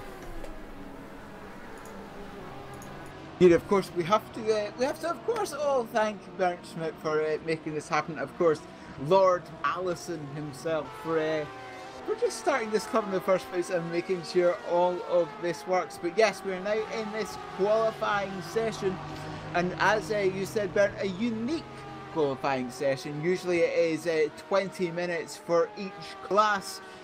But here, just because it is a pre-season test, just so people, the new teams and get to know the rules, and indeed the older teams get to have a little refresh in their memory of them. It's just a 15-minute joint class session, so it's going to be incredibly fast and furious, especially with, as I just double check, I think we have 41 cars currently with us. We do so. The LMP2 cars just starting their first lap times. We'll see them come back round in about 100 seconds time or so. The GT cars, their lap times closer towards 2 minutes. And of course, this pre-season race, although it's not for any points, it's for a little bit of bragging rights, isn't it, Bernd? Just to say, you know, we have the fastest car going into the first race. Well, yeah, let's see. I'm not sure. For sure, everyone is thinking the fastest cars today will be the fastest cars from Round 1. I don't think so. I do think it can be a completely other way around than in Round 1. Maybe for today's pre-season race, not everyone has had the preparation which is needed then for Round 1. Because also Silverstone isn't used in the schedule, so we are using a complete different track in the pre-season. And for sure I do believe that there are some teams which can bring a bit more into it, which can be faster than in Round 1, so it's just an indicator we have today. But I do think that we can also see a completely different stuff than in Round 1 in 5 weeks. 5 weeks till Round 1. That Le Mans Bugatti track, the permanent track, going to be very interesting how all these drivers attack. It seems it's going to be the first time we visit it here, I believe, in SRC, as cars are just coming round to begin to set their first lap times, I should say. And it's Rick Van Earl sets the first one in that number 2 Gravity racing car. I'll just double check my entry list. So it is correct. Yes, it is Rick Van Earl in that number 2 Gravity racing car. Setting the first lap time of 1 minute 42.6 for him. Nico Barkley in the number 17 Monaco car goes second. Daniel Visna third. And then Michael Rowland in the Revolution Sim Racing car fourth at the moment, as we have the first GT times coming in. At the moment, look at that. It's a very familiar name to everyone. It's Yuri Kazdorp in that VLS car, currently first with a 1 minute 55.5, a full 8 tenths ahead of second place, who is Nick Westphal. Then Adam Karkiewski in third place, less than half a tenth of a second behind them. Yes, you just see all the default skins, if you like, at the moment, but in 5 weeks' time you will see what the very colourful grid, no doubt, and you'll see all the correct numbers on the sides of the cars to help you distinguish who they all are. But yes, Rick Van Earl currently at the head of this qualifying session, as we're just a third of the way through it now, 10 minutes to go. And he is ahead by half a second of Nico Barkley, who in turn is 6/10 of a second ahead of Daniel Visna in that number 6 Black Hawk racing car. And all the cars quickly coming in, then going out again. Only 27 of the 42 cars have currently set a lap time, now make that 29. But yes, the P2 field's currently spread out a little bit, actually, between the 8 that have set times so far. It is almost a 6.5 second gap. I say that Matthew Davis has gone faster, going up into 5th place in that number 37 Rookie Monsters car. Just a 1.1 seconds off provisional pole, and 200ths off the car in front, that being Daniel Visna, as Lorenzo Arisi goes up into 2nd place in that 46 Reborn Racers Orica 07.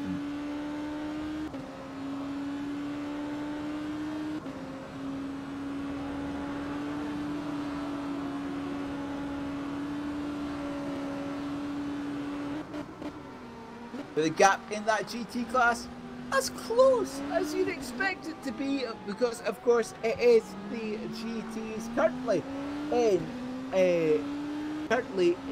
11th place overall. Second place in class is Nick Westphal, and we always like to know about this 1 second gap. How many cars are covered within a second? Well, currently in that GT class, it is from 2nd to 16th in class, covered by 1 second. So Bernd, the GT class bringing that very, very close racing, very, very close qualifying times that we're always so accustomed to. Yeah, it's at least what I was expecting. Now the GT field will be really close, and I do believe the LMP2 field will be also really close. I mean, with these mixed qualifying conditions we have today, which is unique, as you said, it might be a bit tricky for some of the LMP2s or also for some of the GTs to get in their best lap times. But it definitely gives us an indicator of what we can looking forward to when it goes to round 1 down in 5 weeks again then. Which we have for the whole rest of the season done. So close racing as it should be, and multi-class racing in each class. I do believe it's really interesting to watch then all the races. Even then it would be much better to have then also the live timing up for it for you guys on the stream, that you can also see which cars in which position, which drivers in which car, and all the stuff that will be coming in also for back for it in 5 weeks again. Yes, and of course this mixed qualifying section, it's really going to hurt the LMP2 cars more than the GT cars, because of course the LMP2 cars have to navigate this traffic, and there's many places where you get caught behind traffic here at Silverstone and you can't really pass. The Maggots, Beckett's, S's for example comes to mind. You can't really pass another GT car there unless you're very, very brave. Another one is the sort of like section between the chicane at the end of the lap and the start finish line, and again the arena section as well. It's very difficult to pass there, so there's certainly points at this track where you just have to be a little bit patient, and this qualifying session for the LMP2s is certainly a bit of luck as Daniel Visner goes back up to second in the Black Hawk racing car, just 1/8 of a second behind Rick Van Earl in the number 2.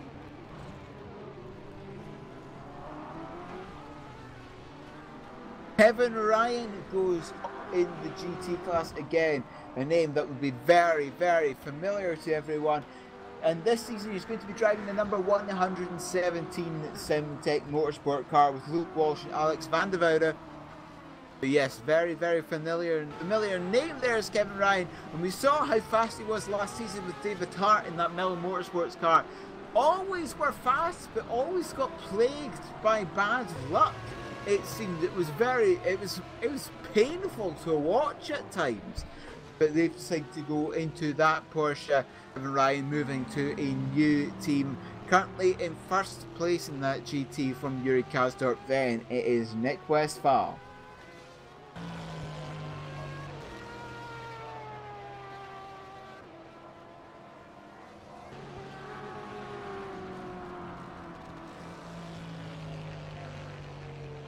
Lorenzo Risi and Nico Barclay both come in from 3rd and 4th overall, and the class that LMP2 failed. They both went back out again to go what could well be their final runs. Just under 5 minutes left here, 4 minutes and 35 seconds to go now.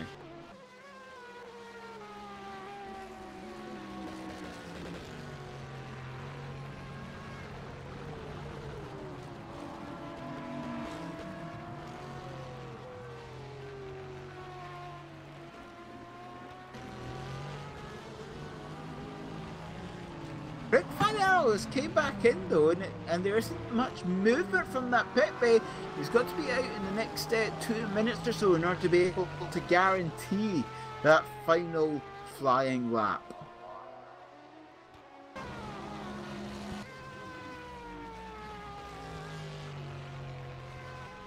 A new name in 4th place in the GT class.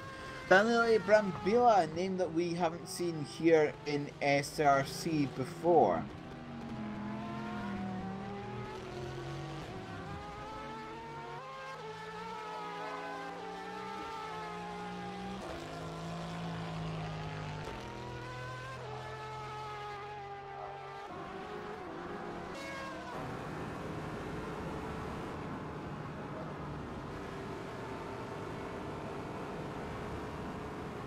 as almost all the cars now are out trying to improve that lap time. 42 cars here, and I estimate about 36 or so of them currently out on track. Martin Furman currently down in 9th place in that one target, number 11 car. Very, very unusual to see that car as far down as it currently is.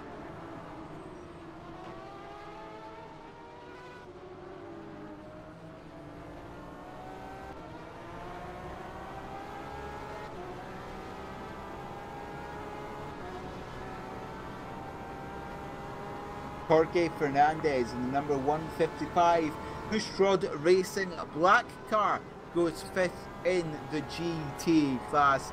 In terms of numbers, this season, all the LMP2 cars have numbers 1 to 99. Then the GT cars have all the 3-digit numbers. So that's how you can tell the difference between them in terms of the numbers this season. And you can also see the number boxes on the sides of the car, indeed the position displaying boxes as well. The LMP2s have that blue coloured box, whereas the GT cars have the orange coloured one. With the orange number plate and the orange position number as well, on the door or in the back window, depending on which car it is. In terms of the GTs, in terms of the LMP2s, it's always on that door.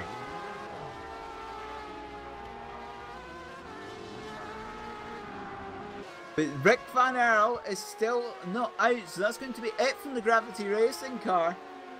Deciding that he cannot improve on that lap time, just seeing if he can get that pole position for this pre-season race.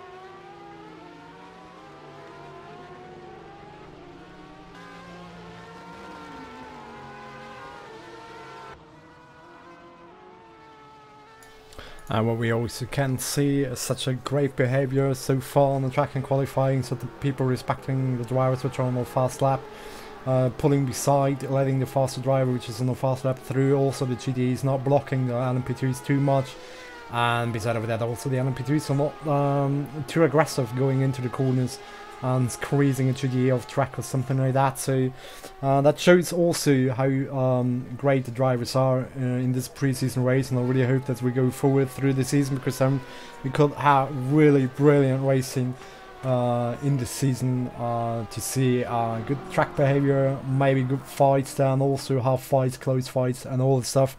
And also this is a good indicator for the season, I would like to say. What are you thinking about it, Nia? Yeah, it's definitely going to. This qualifying position is definitely showing that the quality of driver certainly has not gone down. In fact, it's incredibly close in these qualifying sessions. Having a look, 3rd place currently in the GT class, Nick Westphal, with a 1:55.936, 16th overall. And having a look to where that second marker is, you have to go back to 34th overall, and Matteo Caruso. So I make that 18 cars within a second in the GT class. That's almost 2/3 of this massive field. So again, it just goes to show that the quality of drivers is absolutely fantastic, as we've hit 0 now. So all the drivers will be finishing their laps.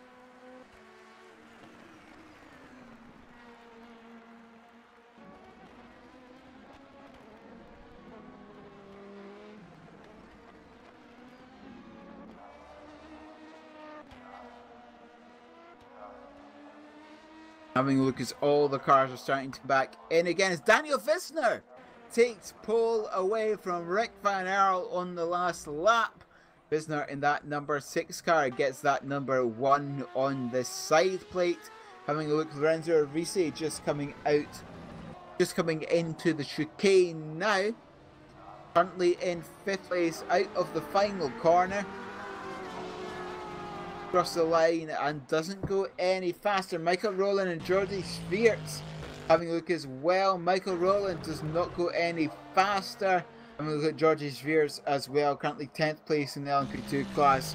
No, it's slightly faster for him, but not enough to gain a position. And that is it for this very, very short qualifying session. In terms of the LMP2 field, it is going to be Daniel Visner from Rick Van El, Bor Milan, Martin Farman, and Lorenzo Risi being your top 5. GT classes, Kevin Ryan, Yuri Kastrup, Nick Vespal, Daniele Brambilla, and David Seren, that Double D racing car, as your top 5. But yes, incredibly close racing, incredibly close qualifying session, Bernd, like we've been used to for the past 2 seasons. Yeah, for sure, it's as close as I was hoping for it and as I've expected. But I've now go to do a bit of a race director job, so I will leave you with commentating now for the next 2 or 3 minutes and doing the stuff I have to do, and then I'll be back for you.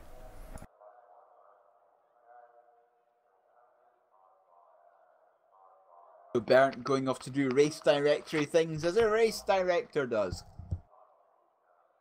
Yes, it just goes to show that qualifying session, especially the closeness of those GTs, that it is incredibly fun to watch them, and they're always so close. So much fun, and no doubt the sharp 45-minute race will just go to show the sort of racecraft we have here, hopefully, and just go to show what sort of close, exciting racing we have here in the virtual Le Mans series. There's going to be one or two code 80s, so everyone knows how to do them. Bernd will call them out at a couple points in the race, of course, if we don't need them for any incidents out on track. Code 80, of course, is our version of the virtual safety car here. When Bernd says code 80, no overtaking, code 80 in 10 seconds. From that point, absolutely no overtaking is allowed. Then I'll count 5, 4, 3, 2, 1. Then when he says code 80 enforced at the end of that, everyone has to be on their speed limiter. And then at the end of the period, he will say, coming to green in 10 seconds, 5, 4, 3, 2, 1. Then you can take the limiter off, then go racing again.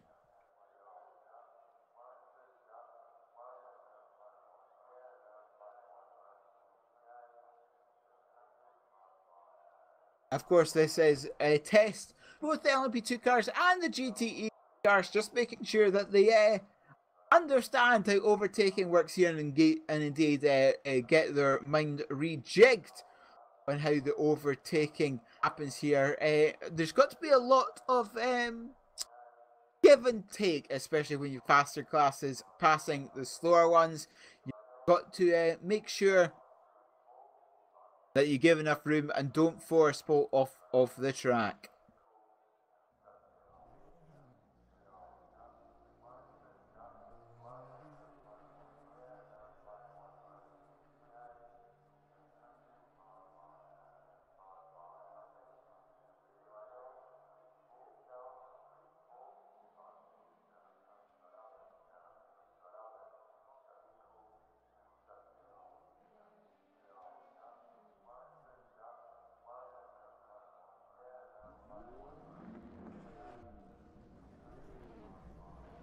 But 7 minutes left in this warm-up.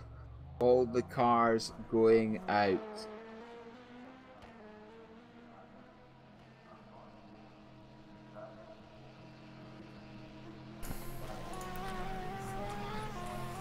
So, I finished all my work, so sorry for the stream. I've muted myself for the stream that you can hear the lovely voice of Neil Headley giving you the last informations for the race. I will just give you a small of a roundup what I told the drivers, so it's just about to respecting the white lights and pit entry and pit exit. Then we will have a standing start, which will go into a formation lap. Every driver has to use the pit limiter in single file, and the drivers are allowed to unplug the pit limiter then when they reach the exit of the last corner. As it was in the last seasons also, there won't be any green call flag, so every driver has it on its own. If anyone messes it up and leads into an incident, the driver who messed it up too much will be on the blame for it, then for sure. Also, I informed the drivers that there is no reason to be too much risky or whatever. So such behave as they have did in the qualifying, which was really cool, and that they just should use it as a pre-season race, as a practice race, to get used to everything, and that there will be, as I said before for you guys, that there will be an test code daily. Even if there isn't any crash, just to make sure everyone understands how that works, which should be because in the SSCA that's one of the parts they will get used to it.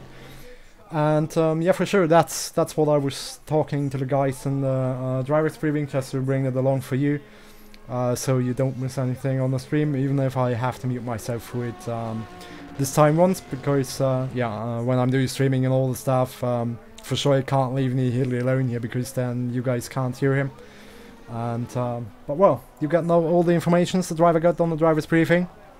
And yeah, well, Neil, what's your opinion? What do you think? Who will get for the wins in each classes, and what do you think we will see in this 45-minute race? Who'll get the win in each class is a very interesting question. Very surprised at the pace of gravity in that number 2 car. Rick Farnell qualified that they could be a good shoe-in for the race today, but of course you've got the old timers either side of them, the Black Hawk car in front and the one Akko behind. So it's going to be very interesting to see how those new boys rack up with the old ones. There's the GTs, I'm not sure, because you saw that qualifying session, it was so close between everyone. Very, very difficult to pick a winner of that GT class.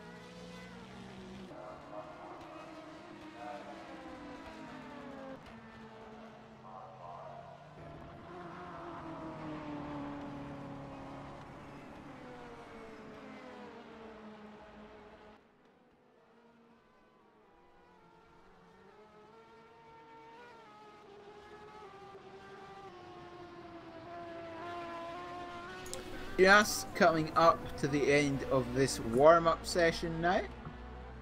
Just 3 minutes left to go, then we will start racing. Just 45 minutes, remember, so nowhere near the length of a standard VLMS race. This is just for testing purposes. That's absolutely right, and I got also a question from one of the drivers, and I will also give you the answer on the stream. So teams are definitely allowed to do driver swaps if they want to, but it's not needed for today's race. So I do believe we can expect some pit stops during the race, people or teams doing some driver swaps.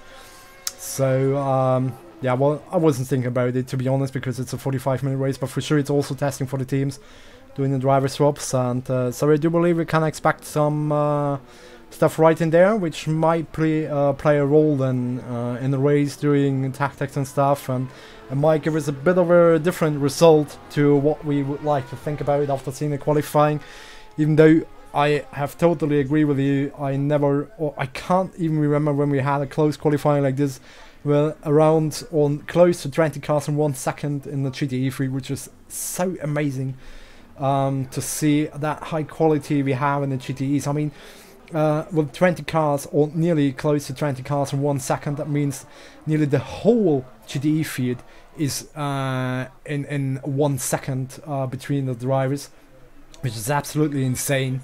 And that definitely shows what we can expect from one further on to the end of the season, even in the GTE field. Also, the LMP2 field has been quite close.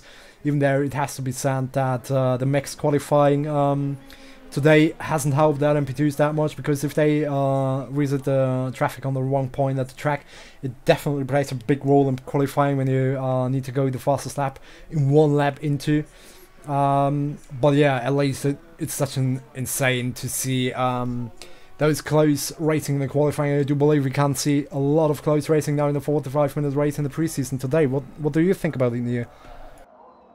Yes, traffic is going to be very, very important, especially with these two classes. It's going to be fast and furious, and of course, every single second lost behind traffic is more difficult to make up in a 45-minute race as opposed to the 4-hour races we normally have here. Just a minute left to go in this warm-up session. Daniel Visna fastest, then is Milan, Beavis, Schultz and Roland your top 5. And in terms of the GTs, it is Baz Vartenbol, Gabriele De Angelis, Martin Vindis, GM Cardenas, Alessandro Catricala in the top 5.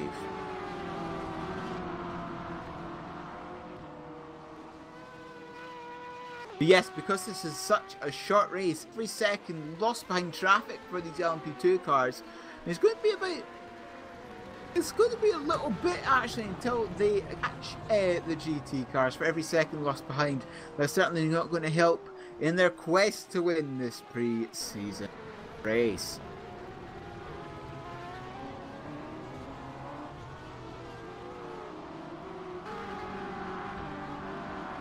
The LMP2 cars are about 15 seconds a lap faster than the GT cars, with the GTs doing about 120 second laps. We'll see the P2 field catch the GTs in about 6 laps or so, I would estimate, which means that they'll be catching them after about 10 minutes or so.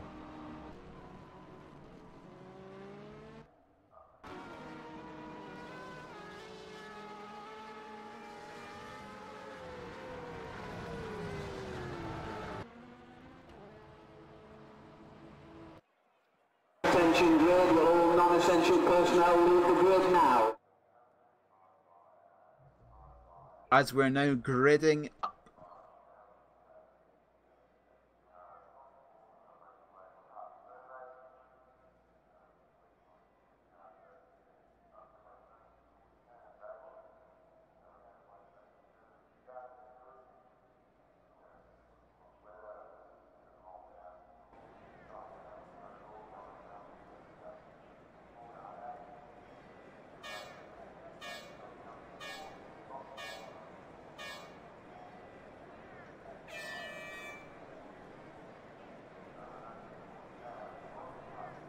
Now the cars have gone, of course, here in the VLMS and in the VAC is a single file start under the speed limiter. Then everyone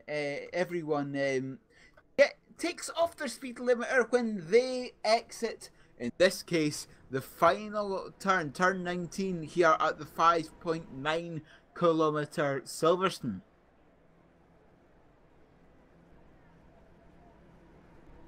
There's essentially going to be 42 individual little green flags.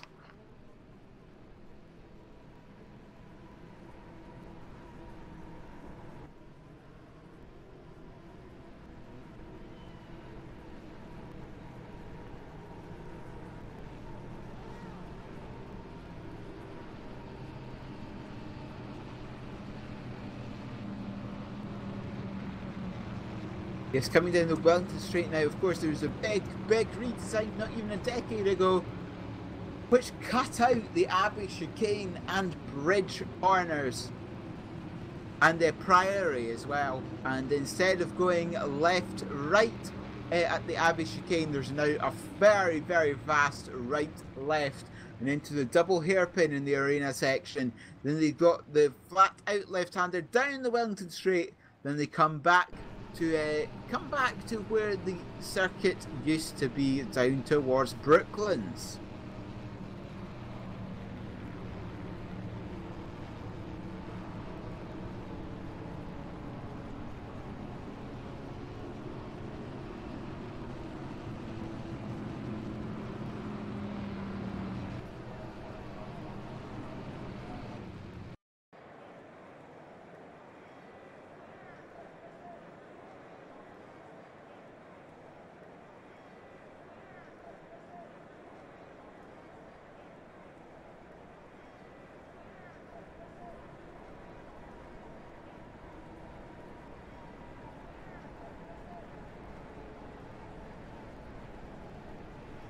So coming through Cops, which used to be the old Turn 1 until doing that same redevelopment, they swapped it to the other end of the track, coming out of the Club Chicane. Now into the S's, the famous S's that get progressively tighter throughout them.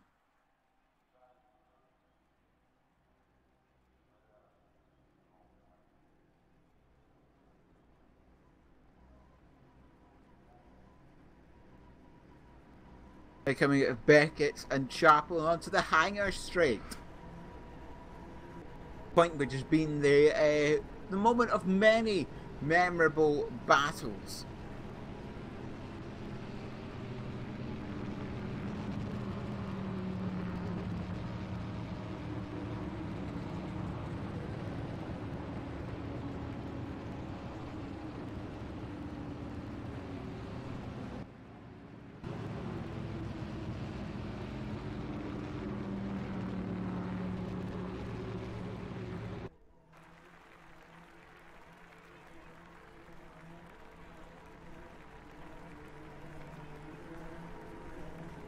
Coming through Stowe at the top of the circuit, up the hill, then running down towards the chicane, the last overtaking opportunity of the lap, as these drivers are about to start this pre-season race.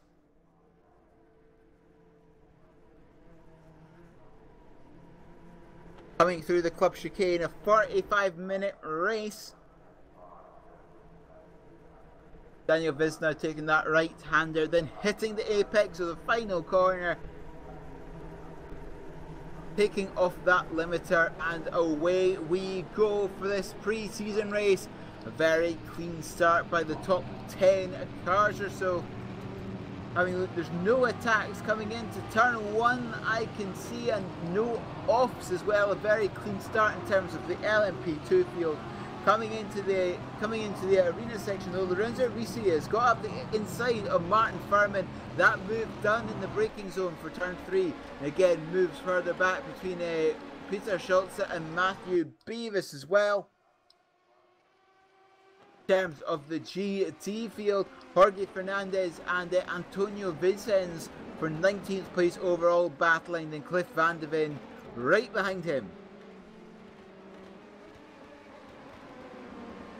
I don't see anyone backwards in back of the pack, so it looks like to be a fairly clean start. 29 GT cars and 13 of the LMP2, and Daniel Visna with a nice gap in front. Daniel Visna has really started to run away with this in the Blackhawk car.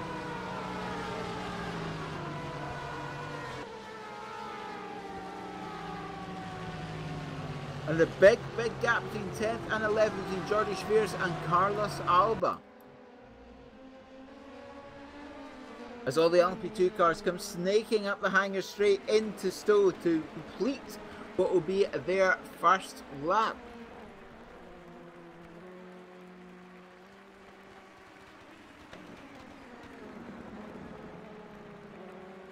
As Visna crosses the line, and his lead after just one lap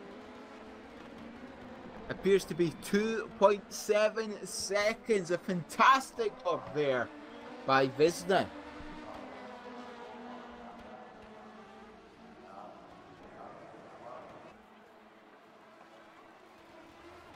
Kevin Ryan ahead of Yuri Kastrup, as well as the GT cars come across the line now.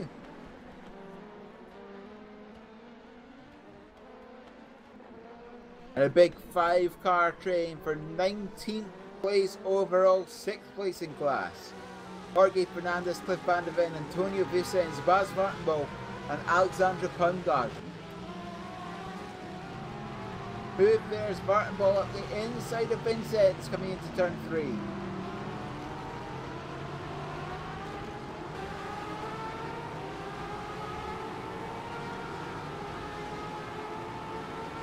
And he may lose another position to Poundgarten as well. Poundgarten moves to the left hand side of the track, so he gets the inside line for the corner at the end of the Wellington Straight, and a very nice job there. Textbook move.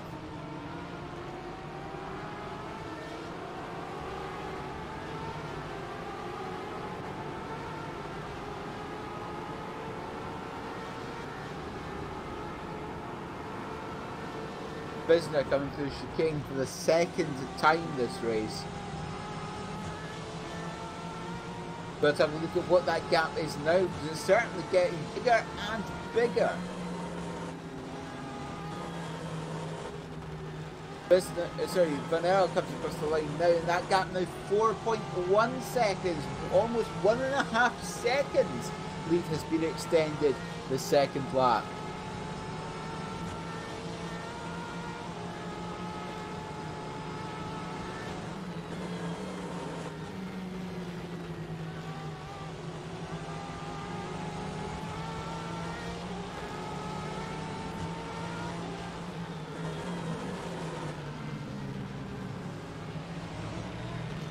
Top 10 in the LMP2 class seems to be fairly static for now.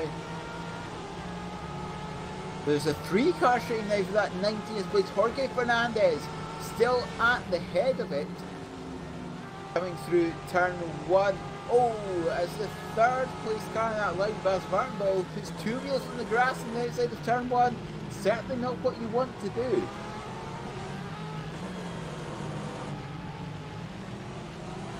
For 6th place in class.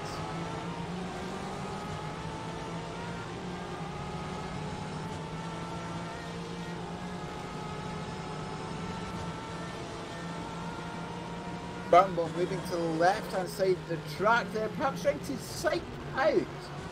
Vanderbilt a little bit, of course, that is a perfectly valid move. A little bit of a... So that's a rear wing flying off, I believe. I just saw down there at Brooklands, or at least it looks like a bit of bodywork.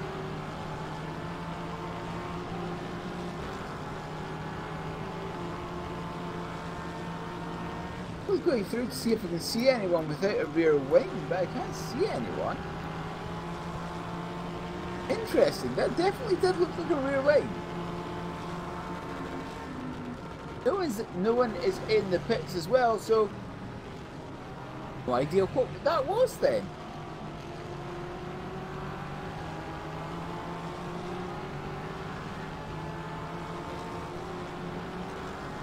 But coming up the Hanger Straight now, this 3-car battle for 6th place in the GTs. Coming up the hill for Stowe, braking hard, then turning right at the top. Very difficult to determine how to get that throttle back on, because the exit of the corner is completely blind, because you're still cresting the hill, and the exit of the corner is diving back down it.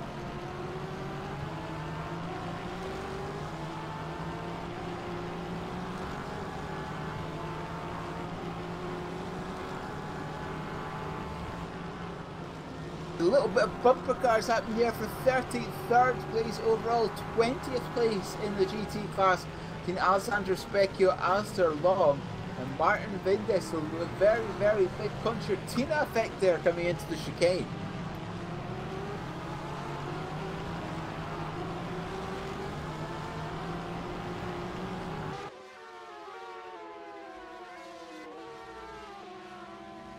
Yes, the LMP2 cars appear to have just pulled out. I say that, someone's gone completely off. It's Martin Furman has had a spin up towards Stowe.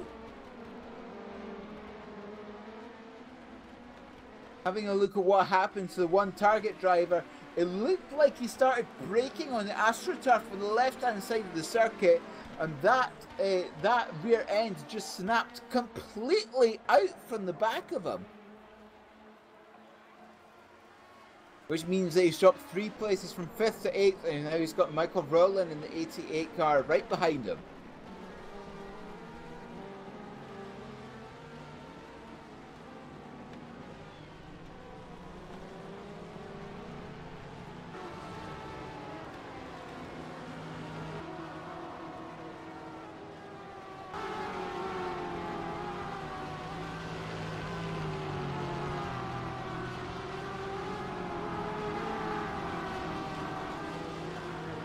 Yep, the gap that Daniel Wisner has now, absolutely extraordinary, 6.5 seconds after only 4 laps.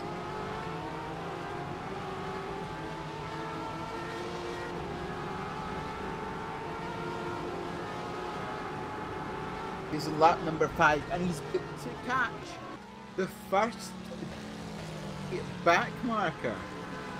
That being Ivan Enrico.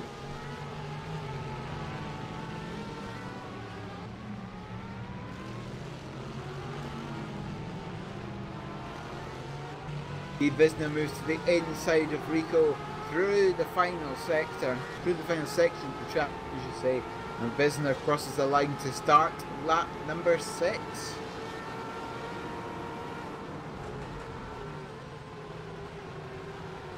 That gap is just getting bigger and bigger with every sector. It's now 7 seconds.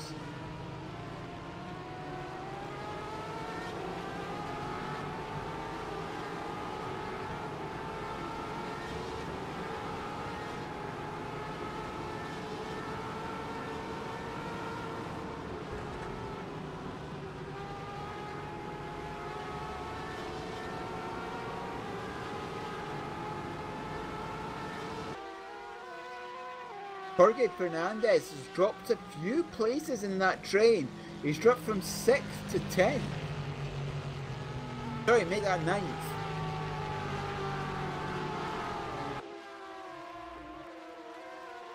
Cliff Van de Ven and Bas Vartenbol managed to get, and Alexander Baumgarten managed to get past him, so that must have been an incident in that previous lap.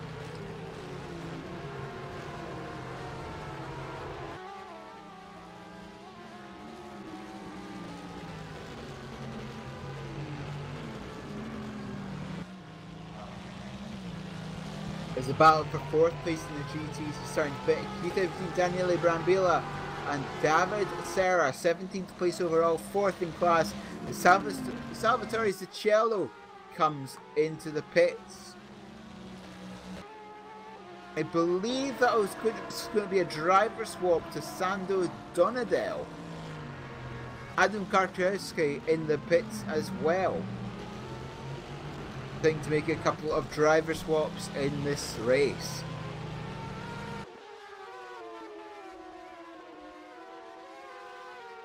As Vizna is starting to lose time in traffic, the cars behind him, the gap that was 7 seconds now down to 5.5.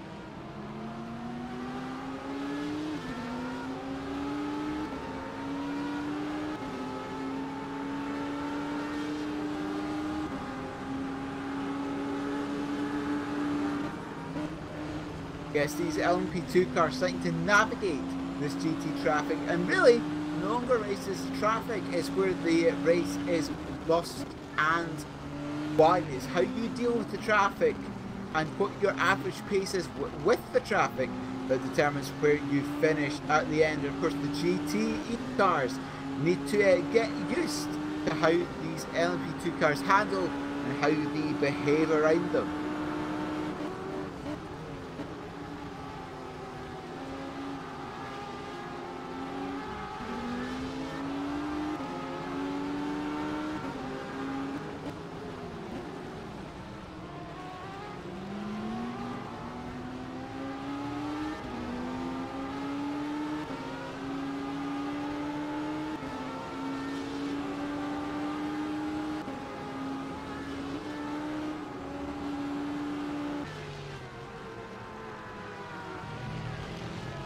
Battle for 17th overall and 4th place in the GT cars become a 3-car battle now.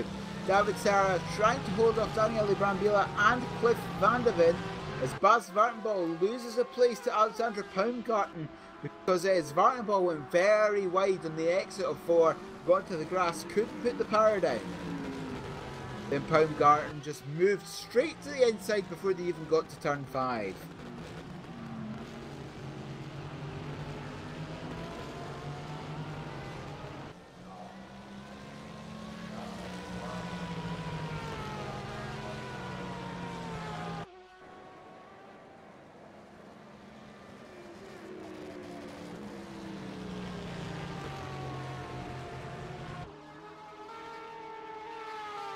But Danny Brambilla battling with Cliff Van de Ven has meant that David Serra has managed to break free of the two of them a little bit.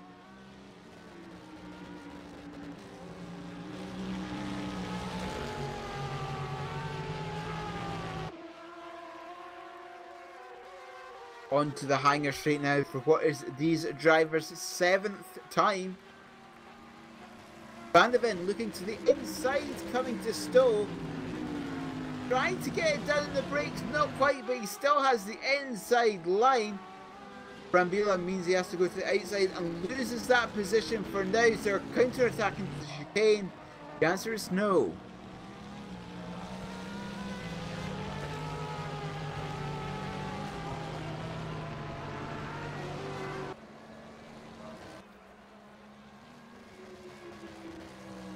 The gap between the top two is sort of stabilised at about 7 seconds these past few laps that they've got into traffic.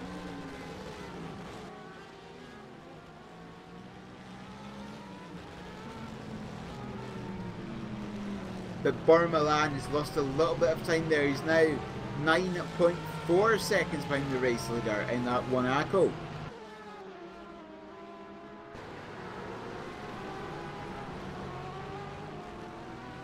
Battle for the lead of the GT cars though, separated by about a second between Kevin Ryan and Yuri Kazdor. They come through the old first corner cops for their 8th time.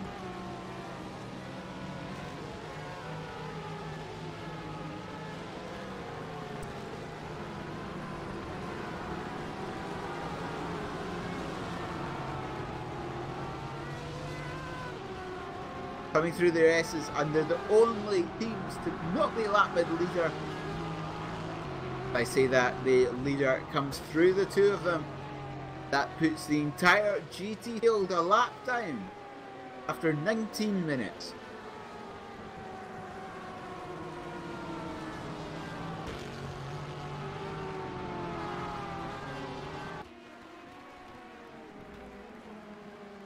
Just when you look at the hangar straight now, it's like a traffic jam at 160 miles an hour. So much weaving done by these LMP2 cars to try and navigate the GT cars.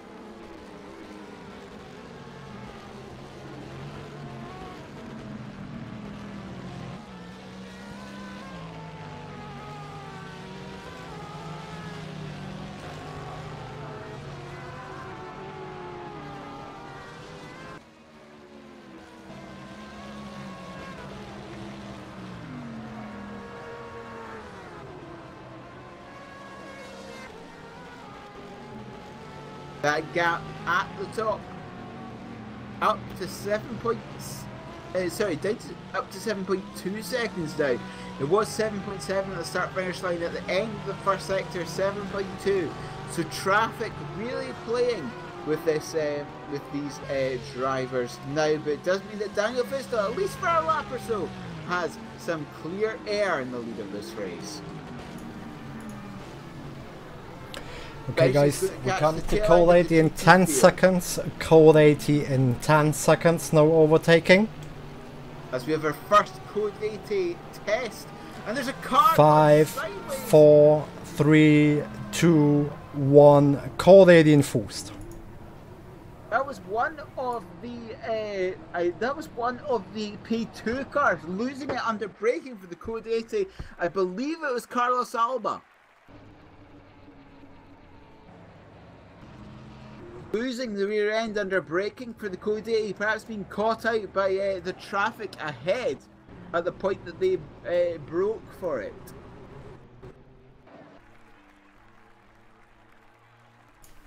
I'm just sorry for going through the whole Something feed. to have a look at when we come back to green. I believe that's a 4-car battle for 21st in the GT class. Thomas Adrian Harosa currently at the lead of that battle, then GM Cardenas, Tom Young and Ivan Rico, the 4 cars behind. Sorry, 3 cars behind even for that 4-car train. We will come back to green in 10 seconds, getting ready, back to green in 10 seconds. 5, 4, 3, 2, 1, green flag, green flag. And we have come back to green.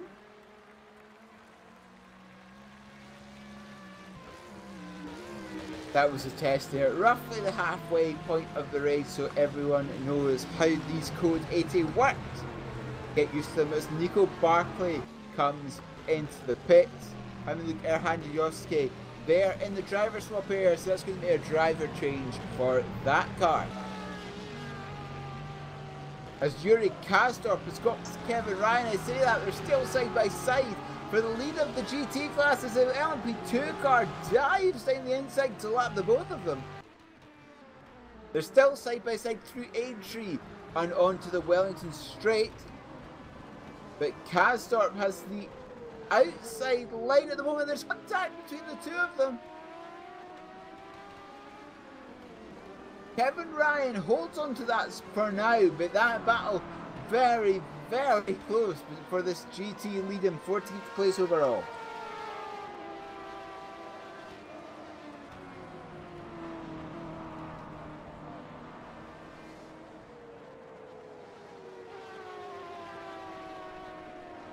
Coming through Cops for the 10th time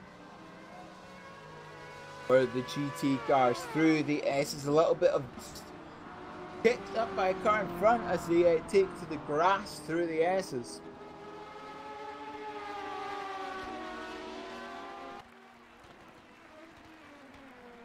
LMP2 traffic again lapping the two of these cars.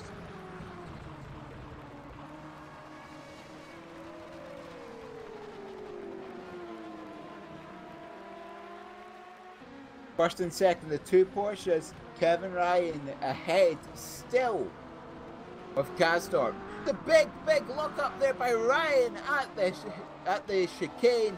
And that allows Yuri Kastorp straight past with no resistance whatsoever. A big look up there by Kevin Ryan at the club chicane.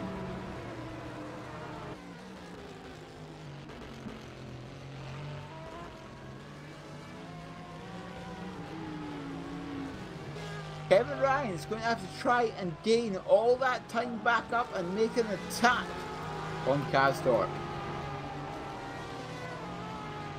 Lead of the race, Daniel Visner now leads by 9.3 seconds. So that gap just getting bigger and bigger and bigger.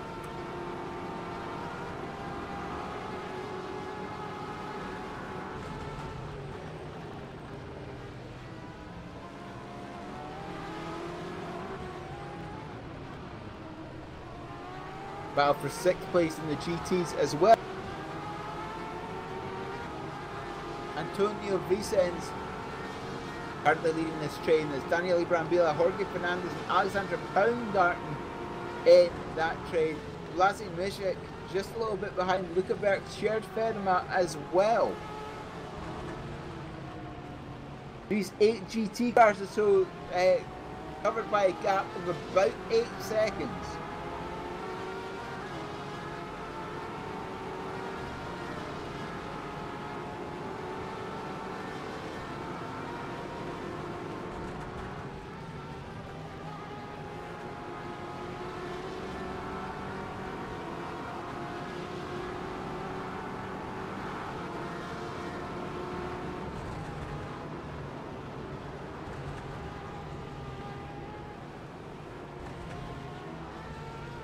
Daniel Visner just catching back up to some GT traffic in the lead of this race.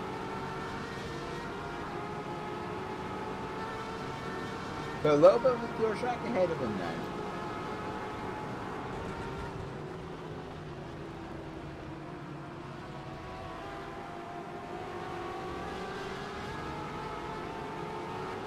Just having a look back, Jorge Fernandez had a big wiggle next up Stowe. That's allowed Baumgarten round the outside, but he can't make the move stick round the outside of the club chicane.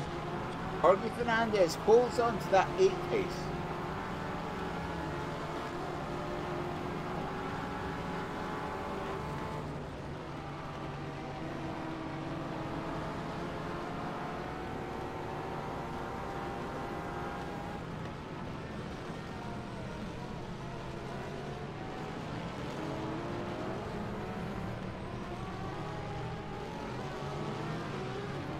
As Kevin Ryan's now out of the race after a massive accident up by Aintree on the exit of the Wellington Straight. He started on the 8th place LMP2 car. That being Michael Rowland, I do believe, tried to go up the inside of Aintree. Did it, but I think Kevin Ryan just turned in a little bit too early, caught the rear left corner of the LMP2 car, then took the Kimi Raikkonen line on the exit of Aintree, then took a big trip into the barrier on the left hand side of the circuit, spearing across the entire circuit. Very, very lucky there's no other cars involved there.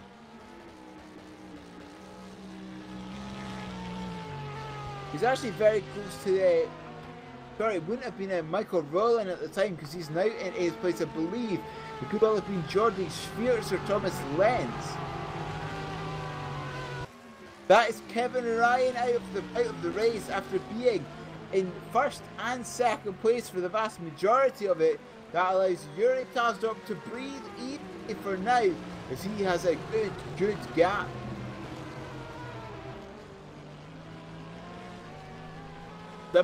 Somewhere in the region of 10 seconds lead now for Yuri Kazdorp.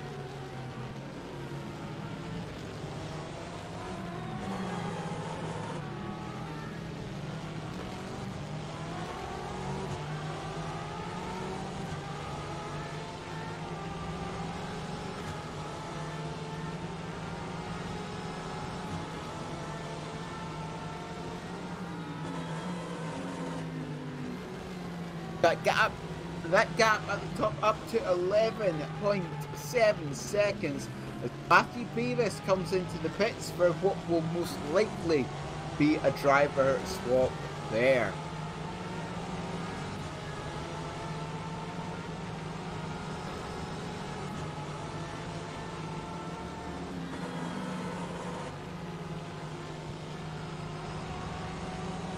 Bisna making his way past lap T traffic again. I've got a 12.1 second gap. Oh, that was a lot of GT cars off down towards Brooklyn. Alessandro Specchio's now retired from the race. What has happened to him?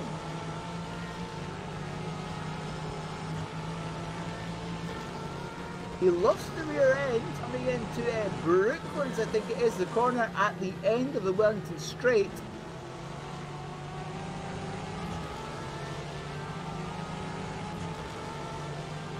Oh, and that was a bad rejoin there. That was a bad rejoin that took out Gabriele De Angelis in the Witchwood car as well.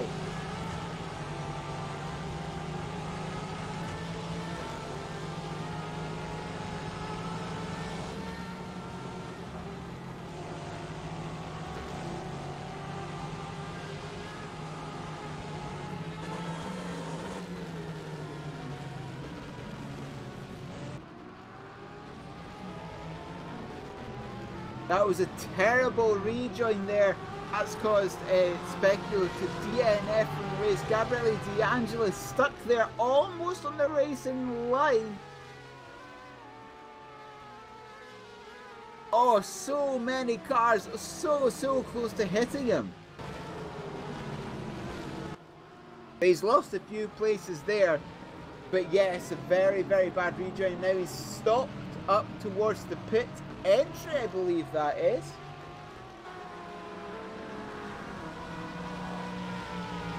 Could that be it for the Witchwood car?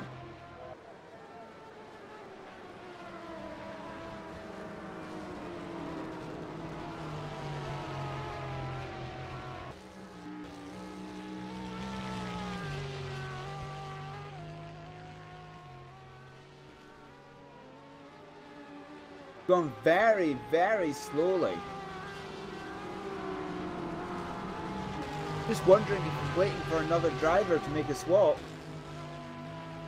That is right on pit entrance as we've got another car coming in to make a driver swap. It's Sando Donadell.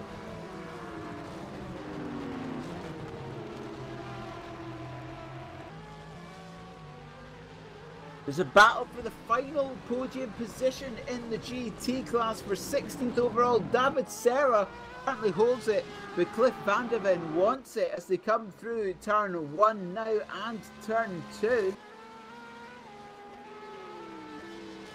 Braking hard for the new arena sections. That's the race leader Daniel Visna coming through.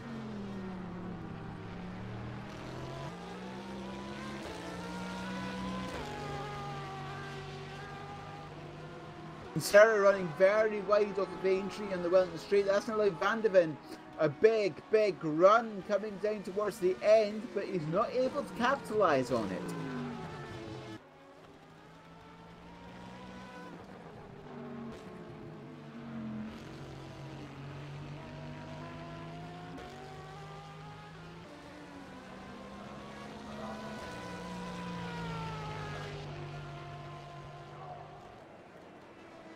Coming up towards Stowe, Vanderven looking to the right hand side. Sorry, this is in Cops.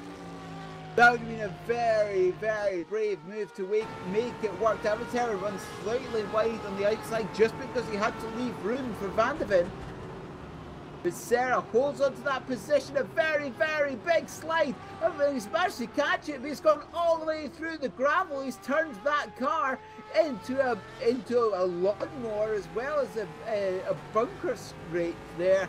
And that's allowed Vanderven up into 3rd place to take that final podium position. But the rear end there just stepped out on David Serra. You did very well to catch it because that was a massive tank slapper across the grass and across the gravel.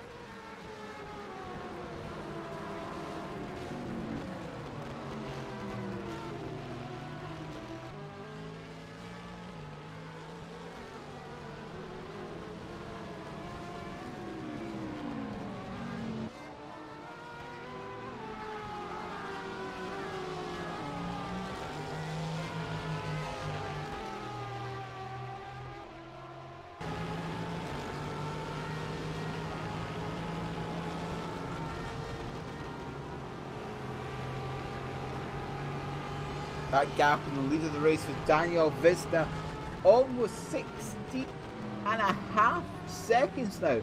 Absolutely extraordinary gap after 35 minutes of racing.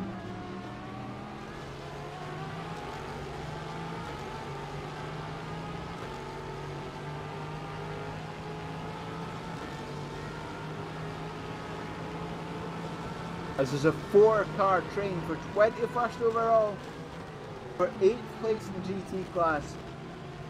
Daniele Brambilla leads Luca Bert, Blasi Music and Jared Ferma. There's a 3-car train right in front of them for 5th place with Antonio Vicens, Jorge Fernandez and Alexandra Poundard. Fernandez looks to the inside at Ops.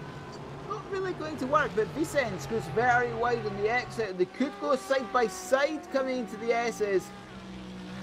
But Fernandez thinks the better of it and just rolls to the throttle as Daniel Visna comes into the pits. I think that may well be a driver swap with Shaba Kiss.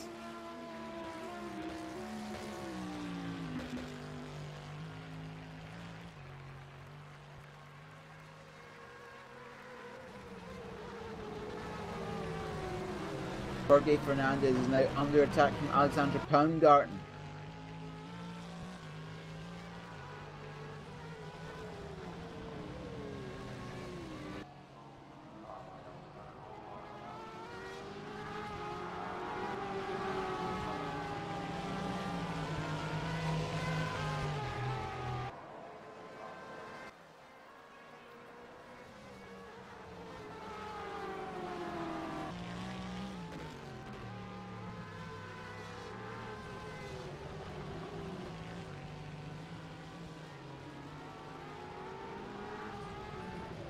Yes, Daniel Visner going down and down indeed. That is now Shabba Kiss in that ex-Visner car. And that car comes out in 6th place.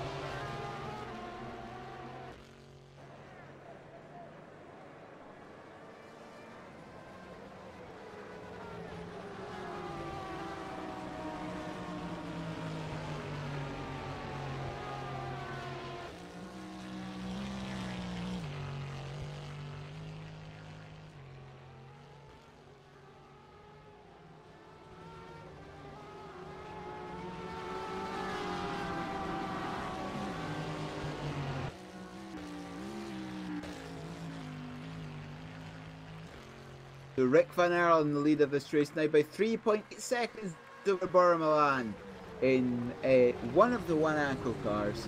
Martin Furman in the one target, third, 32 seconds behind these two.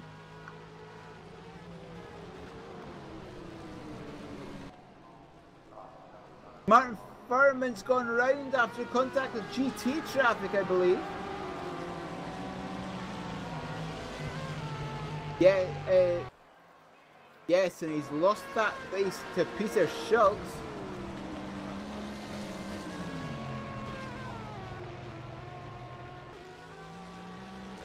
Yes, just coming in. I think he tried to dive the inside of too many GT cars.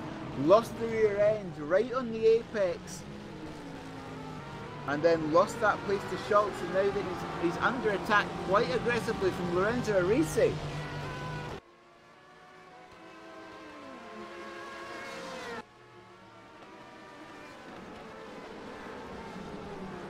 But Arisi's lost that place to Shabba Kiss. And Shabba Kiss has gone up the inside of Furman, now around the outside of Brooklands. Shabba Kiss right attacking after taking over from Visner on the outside of Woodcote. And he has that move done even before they come to court.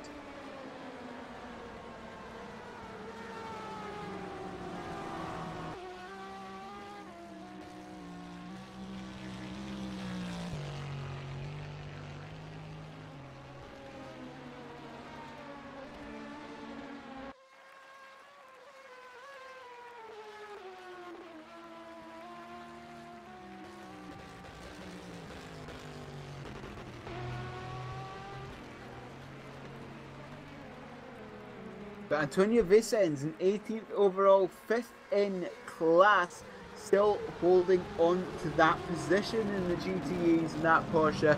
Jorge Fernandez and Alexander Baumgarten right behind.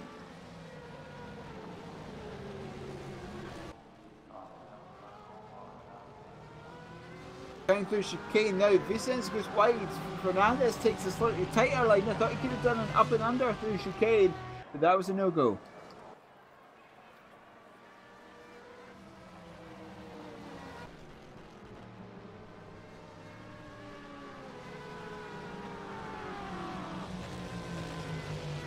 Just a handful of minutes to go here.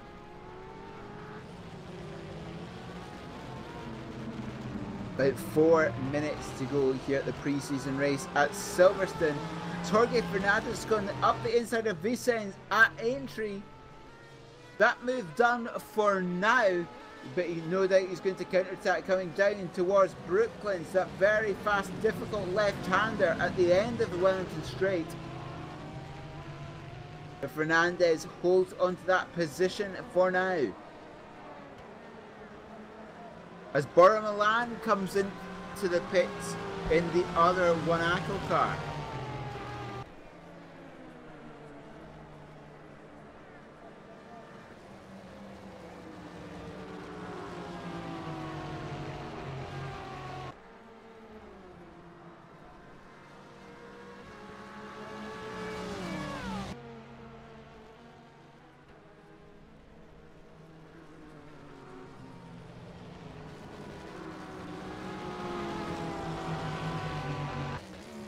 That battle for 7th place in the GT. Stanley Brambilla currently holds it. Luca Berg right there, as is Chad Ferma. Peter Schultz and Lorenzo Risi both come into the pits as well.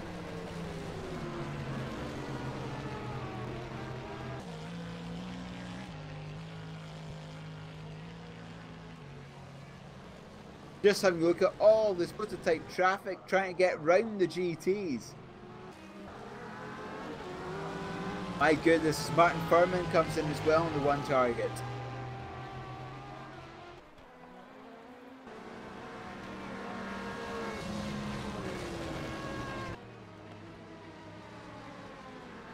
Jorge Fernandez has managed to pull out a nice little gap over Vicens since that move less than a lap ago, as Berg goes up the inside of Brambilla, launches it in for 7th place in class, 20th overall.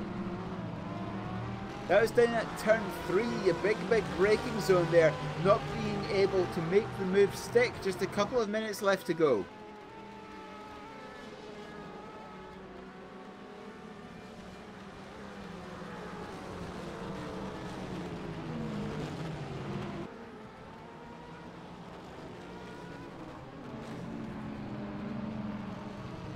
Stanley Brambilla is still holding on to this place as Rick Van Earl comes into the pits.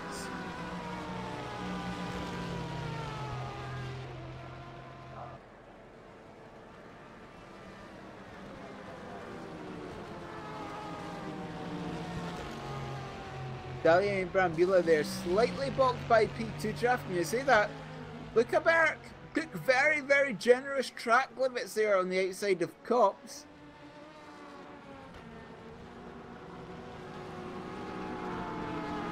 Jared Fedema right there behind to either attack her or pick up the pieces should anything happen to Brambilla and Berg.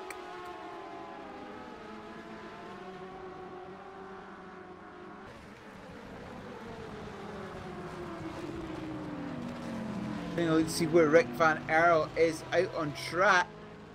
Just coming towards the old start finish line now. I believe this could well be the final lap for all these cars. Or at least they should just coming onto the final lap as Roger DeClain has DNF from the race. Let's see what happened to DeClain.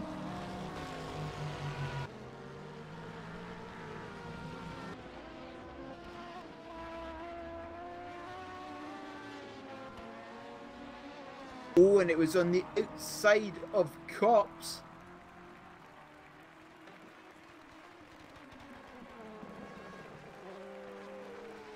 Just lost it by himself.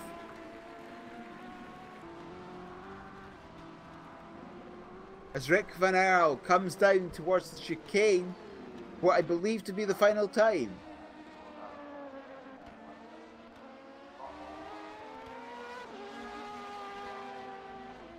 Van Earl crosses the line now, and that is it. That's the race over. No, I say that Bora Milan's won the race. Van Earl's got a 40-ish second penalty for something. I'm not quite sure what. But Bora Milan takes the win in the Wadako car. Perhaps Van Earl had a black flag, a pit lane spin penalty that he didn't serve. Or drive-through that he didn't serve, I should say, rather. That's demoted him an extra 35 seconds, 37 seconds or so, puts him down to 4th, but Bora Milan takes the win in the LMP2 class. Shabakis comes second, Georgie Spheres runs out the podium. In terms of the GTs, Yuri Kastorp takes the win. Then it's Nick Westphal and Cliff Vanderven.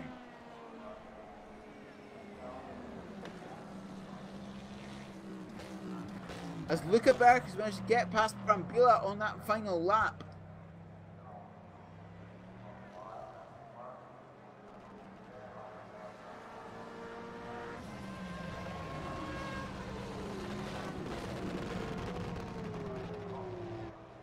Yes, there we go. One ACO, one of the old teams, taking the victory in this pre-season race, and Yuri Kastorp, a very well-known GT driver here in that Velez car, taking the win in the GTs. Yes, there you go, Bernd. Pre-season race seemed to be quite clean, didn't it? Yeah, for sure. It has been looked really good. As I have expected it, that no one will go too much risk in it, and I do believe that we have seen a really good race with good fighting, really close fighting in the GTs. Will gives a good sense of what it will be done in the future races when the season officially will be started. And well, beside of that, also the Code 80 has worked quite well. I will review it because there has been some cars spinning around, braking a bit too late. Maybe some of them also braked a bit too early and brought a bit of failures, but that's alright. That's why we have the pre-season, to also test stuff like this. And yeah, we'll work out what has gone wrong. Also, we'll review some of the incidents, but there won't be any action because yeah, it's just a pre-season race, and so it doesn't matter to penalize some of the drivers. But it will give me an indicator on which I have to look a bit more or less. But at all, I would like to say we had a really great pre-season race here. It definitely has shown that the grid is definitely ready to go and to start the season in 5 weeks' time at the Le Mans Bugatti track, and I'm really looking forward for it. And I think you too. Yes, a very, very good race here. Very, for the most part, very clean. It just goes to show the caliber of driver that we have here in the VLMS, and how close some of the racing was. But there we go, a quick 45-minute race here. So come and join us in 5 weeks' time for the opening race, the 4 hours of Le Mans Bugatti, the new race of a brand new season here at the VLMS. I've been Neil Heatley, so join us in 5 weeks' time for that race.